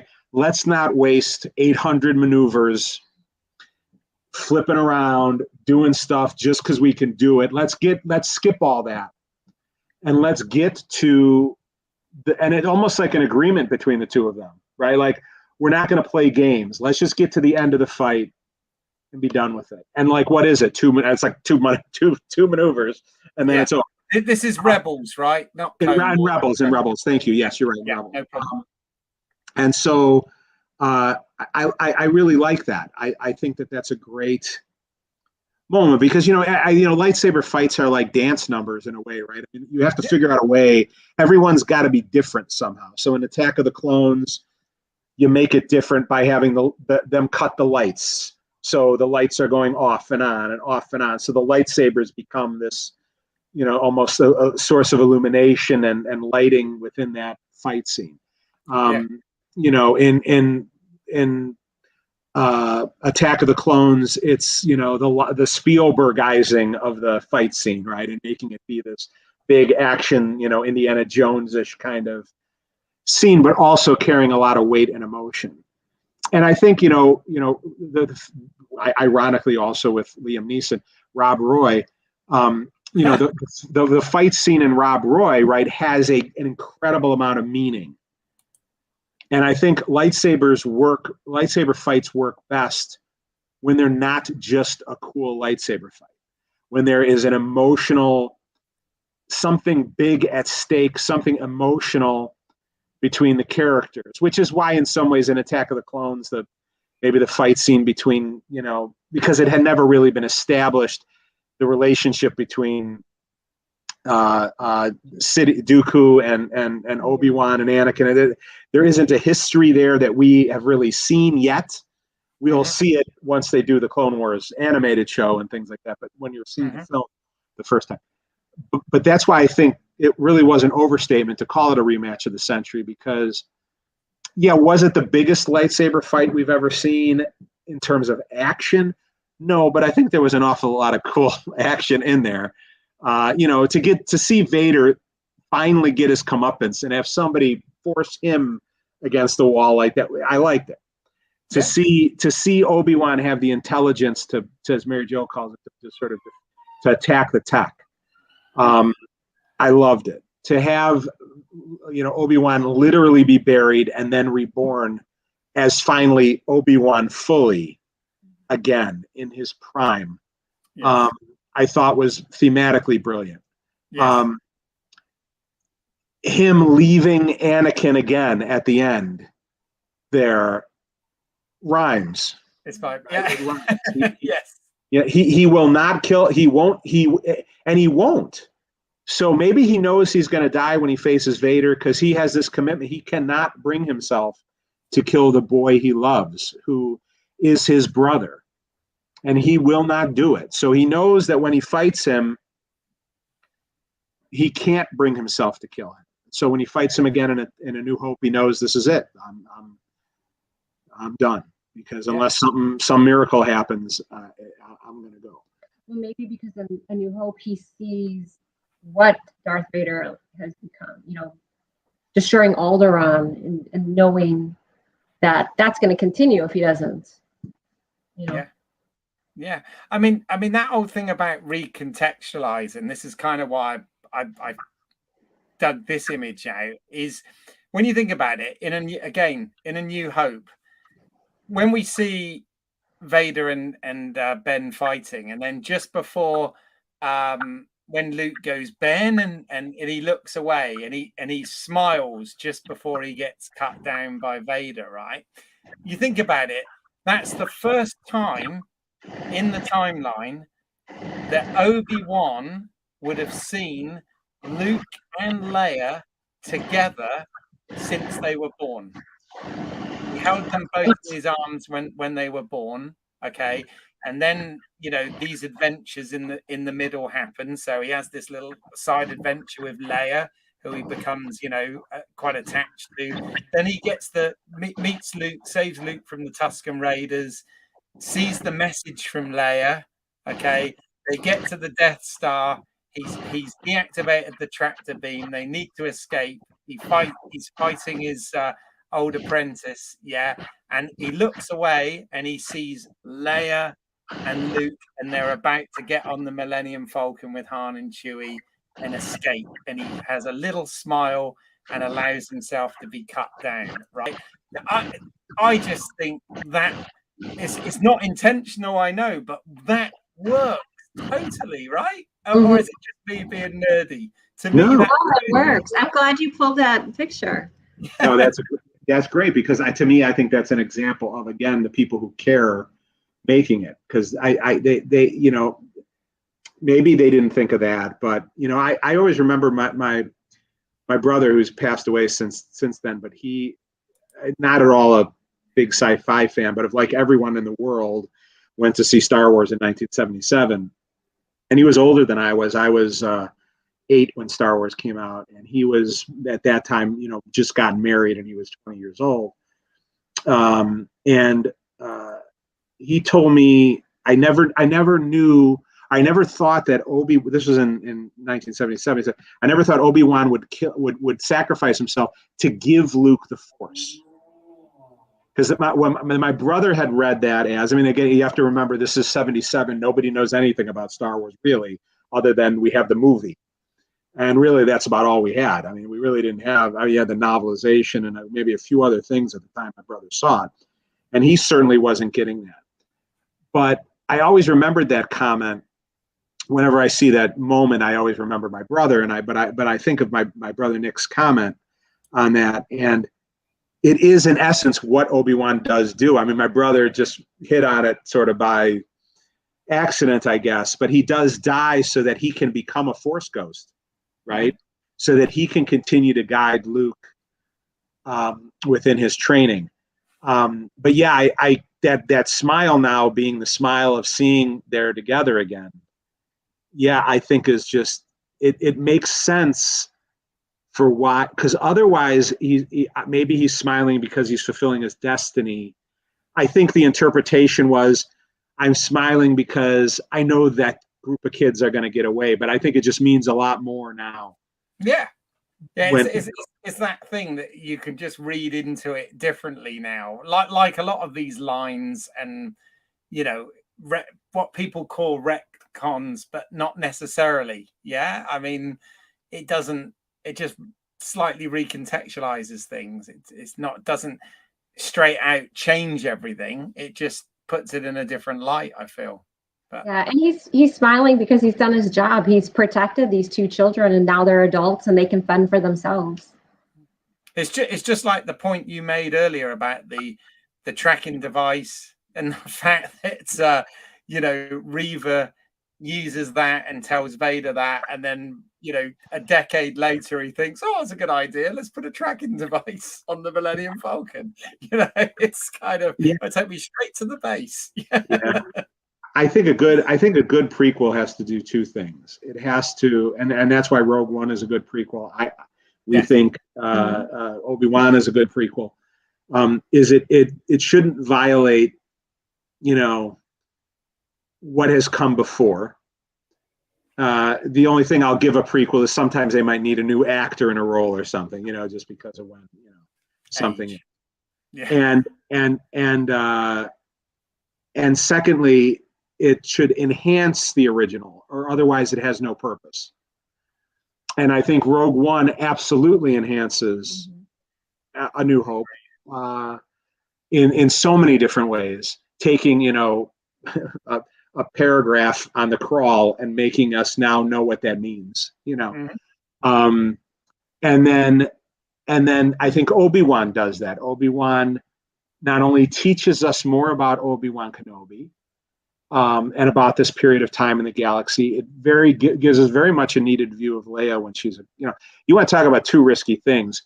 Put Vader and Leia in anything, and you've got a risk on your hands. Because if you make a misstep with those two characters, you're in real trouble. And I thought they handled both characters beautifully.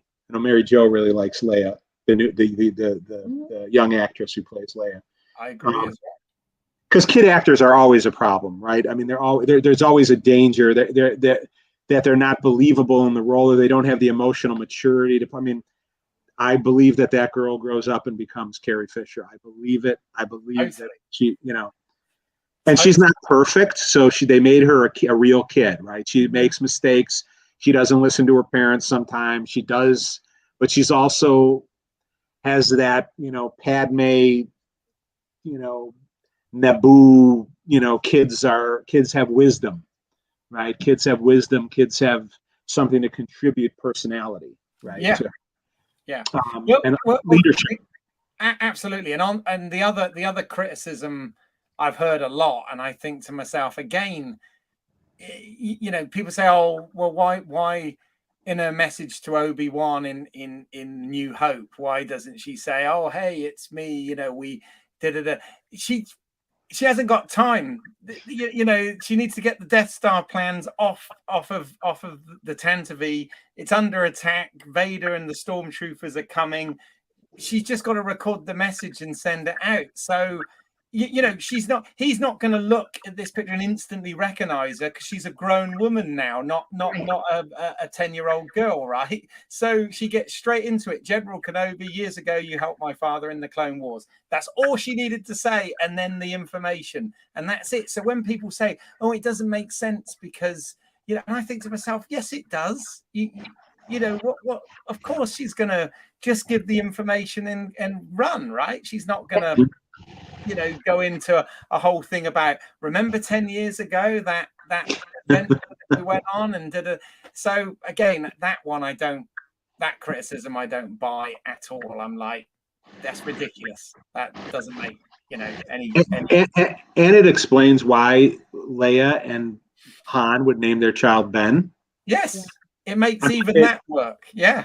Yeah, I mean I mean it's, you know, yeah, you don't need, you're absolutely right. You don't need to go, nobody would do that, right? It's a military situation. She's not going, she's addressing him in a military way, right? General Kenobi, here you go, right? Yeah. And so and we need you to deliver these plans, right? And she's making the appeal on behalf of her father because she's a politician and she knows you make the appeal on the position of from the person from the highest authority, right? And you know, I'm not going to go into, oh, by the way, I'm now a senator, you know, myself, and you know, I run mercy missions for people, and, you know. I'm wearing my hair in buns today instead of plaits. You know, you see her looking around there because she's nervous about getting that message out fast. Yeah, she looks around because she's nervous, right? I mean, so yeah, it's. Yeah, I mean, I don't like I said, I think the people that are making it are very aware of what's come before. I don't think there's any. It's so, you know, like I could be completely wrong here, and maybe the story is more important than the reality. But the whole time I was watching, to bring in another franchise, Picard season 2. Okay, yeah, we did a whole series on that as well. I kept thinking to myself, well, the mother, you could see where they were leading, I think, right away. You knew, you kind of knew that something bad was going to happen to the mother. Initially, you thought maybe it was aliens who came and took her or something, you know, something bad had taken her or something. But then you came to realize that was in her mind. And once you realized that there was that issue, then you kind of knew maybe she was going to unfortunately take her own life. I was surprised at how graphically they showed that on the show, because I thought that was kind of a mistake. But and maybe a story about suicide is more important than continuity, perhaps. But I kept thinking, well, they can't actually. I must be wrong. They can't kill the mother because we see the mother as an old woman on Next Generation. And the way that they fixed it by having him appears to me, I could be wrong, appears to me to be like a dub over line. It doesn't even appear like it's intrinsic. It's almost like added. It appears to me like the ending of if anybody's ever seen the Planet of the Apes film at the end where Rodney McDowell's Caesar character is making the speech. And they had to tone the speech down after they filmed it because they were worried that it would incite riots. In America, right? So they cut it, and so they focus on his eyes instead of his mouth, and they have him say, like, you know, after they've done all this, but now's the time for peace and for us to put down our weapon. And that you could tell by the quality of it, it was added later. And that's just, I could be wrong, but that's how that scene feels to me, where it's like, oh, and by the way, I would sometimes imagine that my mother was an old woman eating tea when I was no, I didn't buy it. And to me, that's like a gross, like, it seemed to me like they didn't know that when they made the story, and then somebody pointed it out to them after they had invested time in it, and they're like, crap, we need to fix this. Maybe they knew it all along and they felt it was an important enough story, and then they figured by shoehorning that in 2 seconds, it would take care of idiots like me who care about stuff like that. Sorry, I didn't sense any of that from Obi-Wan Kenobi. To me, there was never a moment where I was like, that's just untrue. That's wrong. You might say, well, a character might have done something different. Or I don't like this or that. There was nothing in there where I felt like this violates A New Hope, you know, or anything. Yeah. You know, the people working on Obi-Wan Kenobi, they did their homework. They rewatched the films. They read James Lucchino's book. They've even Joseph Campbell. Yes, Joseph Campbell, and also too looking at other films. They reference one of the things we read about So their inspiration with Leia, they referenced Paper Moon, watching Paper Moon. And just out of curiosity, I went and watched 2 minutes of it, and I could see that little girl, how she is stubborn and she's just forceful, feisty. She's got, a great personality. And I could see, okay, so you see that influence. And it's so I really Tatum think O'Neal, right? I think it's Tatum O'Neal. Yeah, Ryan O'Neal. Yeah. So they did their homework. They know this universe. And so I think when you know the universe and then you're coming to the project wanting to do right by it, you get quality. Yeah. No, I agree.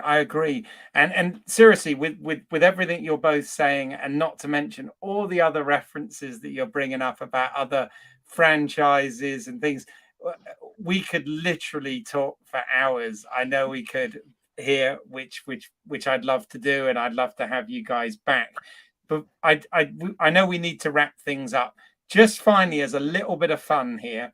So you said about sometimes having to change out actors and whatever if you're doing prequels. So obviously it was great that they brought the actors back from the prequels to play these characters again, almost sort of correct time-ish, on. But I'm just curious, do you buy that these guys in 10 years' time will look like this? Well, that has always been a problem with the Star Wars time. Like even Anakin, although Anakin, how do you know what being in that suit would do to you, right? But I certainly, when you see Sebastian Shaw in Return of the Jedi as the Ghost, he's looking like a 65-year-old-ish kind of guy. He doesn't look like he's in his 40s or 50s or early 50s or whatever.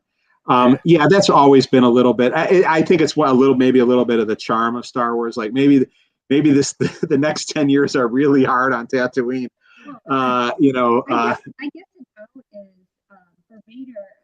You think about it, if he's in that back tank, he's in liquid. And so, that can affect your skin and bloating and all that. So, and then the sand is harsh. So yes. You're going to be wrinkled. You're exposed to the sun, and you got 2 suns. 3 suns. Yeah, so exactly. 2 suns are going to weather your skin and wrinkle it. And, farming is a hard life. So I could see it. We're still going to do it though. When we retire, we're still. But I think part of it is sort of that just the reality of, if anybody is into ancestry and you see pictures of your relatives, right? I remember the first time I saw pictures of my great-grandparents. I had never seen photos of them before, and I had gotten into ancestry research about 10, 15 years ago. And I looked at them, and they look like they're 800 years old, my great-grandparents.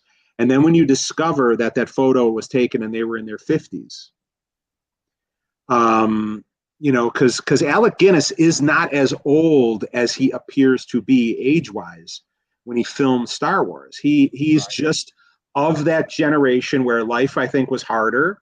They didn't have all the potions and lotions and creams that we all have. They didn't have Botox.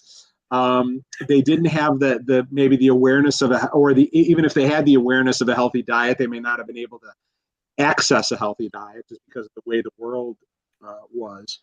And just obviously medicine wasn't as advanced. So, part of it is, if we revisit these actors, if Ewan plays Obi-Wan ever at the same exact age as Alec Guinness was when he first took on the role, I'll bet Ewan's going to look a lot better, even though they're the same age. And that's because it's sort of that kind of reality of it. Yeah, I mean, I think part of it is too the wonkiness of the origins of Star Wars itself, where, my understanding growing up, and that all gets sort of changed in Return of the Jedi, was that Leia was 16. Yes. At the time of the first Star Wars film. She was not 19 like Luke was, right? She has to become 19 like Luke was, because they were twins. Exactly. Right? And in the comic books, it always used to describe Luke as a 20-year-old farm boy, which when I was a kid, I thought that was ancient. It's like, if only. But one of the things I thought they should have done with Ewan more in this, and maybe I'm only just saying it because I'm envious, because I've got quite a bit of not so much in the hair, but in my beard I've got a bit of grey going on. But I did think they should have greyed him up more, because they did start to do that in episode 3, in the sides of his hair and stuff, because they even talk about it on one of the making of documentaries about all that. But in this, he seems to look, there's not much grey going on. So I thought that they maybe should have made him up. But then again, people want to see Ewan McGregor, right? Not some guy made up to look older. So it's kind of, who knows? And I love the scenes with Leia where she was like, you're old. Yeah. You're old. Grandpa maybe. Yeah. Those are great. Grandfather maybe. Those are great. Those are what I thought really wonderful, moments, and a great moment about the perception when we're young, right? About what old is but yeah, that is a that's one of those things in Star Wars where you have to just take your glasses off when you watch and pretend that they're going to look, because Bonnie Peace looks almost exactly the same. I mean, she hasn't aged at all. That's true. I think Ewan looks, there were moments where it was like, oh my gosh, that he could be filming episode 2 right now. I mean, I don't know. They didn't have to do a whole lot of de-aging on him, I don't think, for the fight scene. They did a bit of smoothing out, and that was about it. And of course, giving him the mullet again. But, of course, yeah. But yeah. Listen, we've actually run as long as a Star Wars movie right here. So I guess, even though there's still loads we could talk about, maybe we can do that another time. But sure. As you well know, the other strand we have here on Let's See What's Out There is Star Trek. And I am massively excited about something that you've got coming up that I know that you can tell us a little bit about, and that is your next if you like release coming out. So please tell us about this wonderful looking publication that I can't wait to get hold of. Okay. Yeah, we're very excited. This is the Star Trek II, The Wrath of Khan, the making of the classic film. It's going to be 192 coffee table sized book with hundreds of rare and in some instances very rarely seen, except never publicly seen before, photographs from the making of the film, and includes 20 to 30,000 words ish of the story of the making of the film. We go from the very beginning all the way through to its release in theaters. And we hit on all the different areas of production. We had the pleasure of interviewing Nicholas Meyer for the book. Oh, Nicholas Meyer, Laura Banks, who is Khan's navigator, Ken Ralston for the book on the special effects side, and Montalban's family, and yes, the families of Ricardo Montalban and Julie Nimoy as well contributed. It is, we hope, a really beautiful book. It's an official book. It will be coming out through Titan Publishers in September of 2023. So we got about a year and a few months to wait for it. But it will be out at that time. And we're really excited. There are tons of little nuggets in there that we are so happy to share that have not been shared before with people about the making of the film. And we really tried to model it, at least in terms of our emotional reception to it, on Rinsler's Star Wars books. So amazing. In no way can we approach that. I don't think anybody can, because he was just amazing person. But we were inspired by the fact that even if you knew a lot about the making of the film, when you read his books, you learned something about Star Wars. There were nuggets in there that even the most devoted fan, I think, came away with things that they had never heard before. And that's what we wanted to do with this, was to not tell the same stories again, but to tell stories that people had not heard before. Yeah. So it's scary very excited about it. I was going to say, it's scary to think it's 40 years old this year, isn't it? Wrath of Khan. Yeah, this June was the 40th anniversary. Oh, wow. Yeah, okay. And it covers costumes, hair.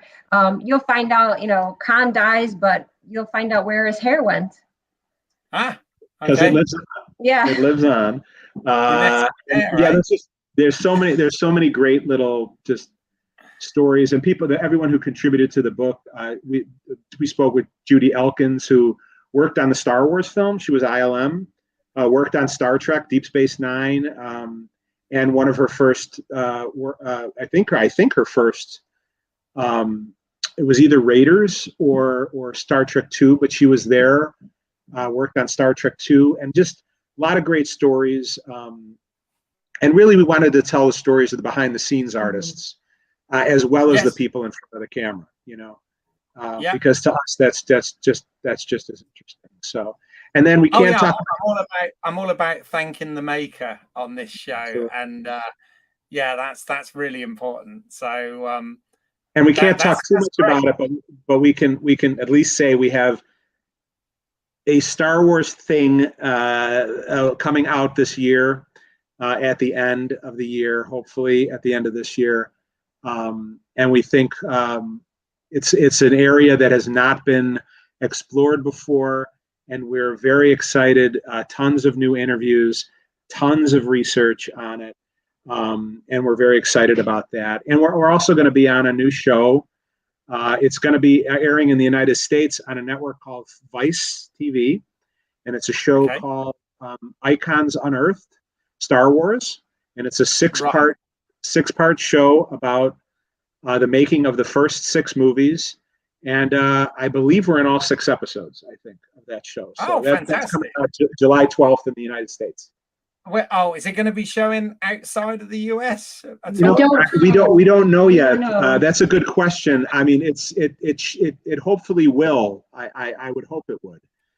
It's an amazing show. It's got the very first on-camera interview with Marsha Lucas.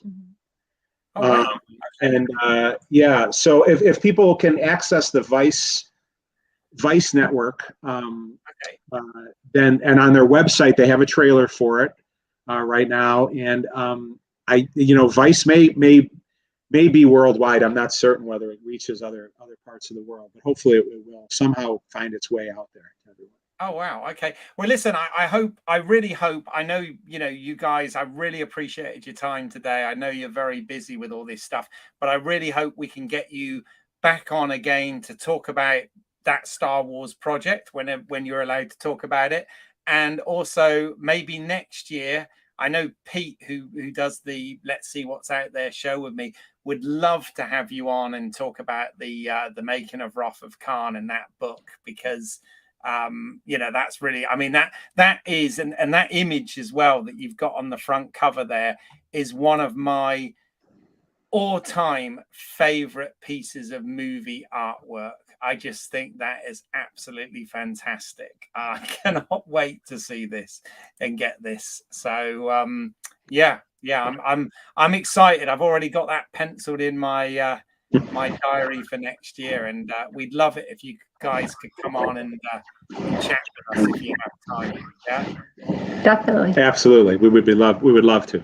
Fantastic. And also, if you're here watching this on Home Media Minefield now, just to plug a couple of things, if you want to hear more from John and Maria Jose, please check out, I will put a link in the show notes here, our deep dive into the Star Wars radio dramas that we've referenced several times today.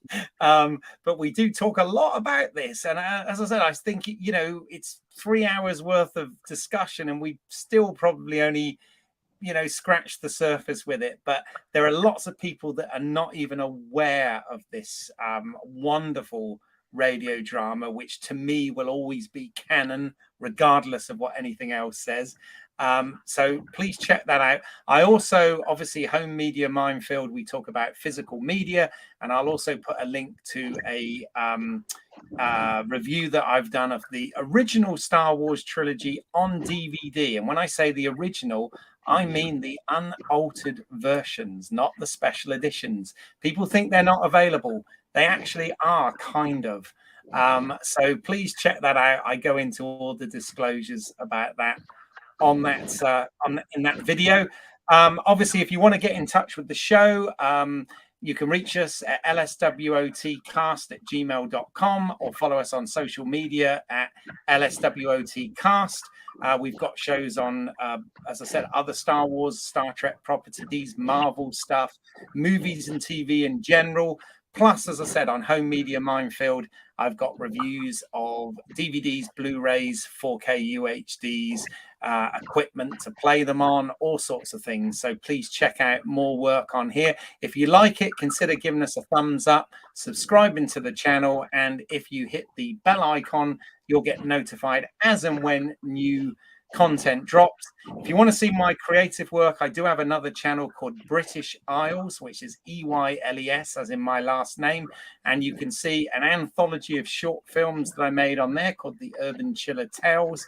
And I'm also working on a feature film at the moment with my good friend Mike Tack called Car Cam, which we hope to have out by the end of this year. But yeah, that's all of that stuff out the way, and it just leaves me to once again say thank you to my special guests today. I really love talking to you guys, and yeah, want to have you on again. And we could talk for hours, I can tell that. But thank you for giving us your time today. I really appreciate it. Thank you. Thank you for having us. Thank you. And in the words of Obi-Wan, I'll twist it a little bit and say goodbye there. Goodbye there. Thank you very much. Bye for now.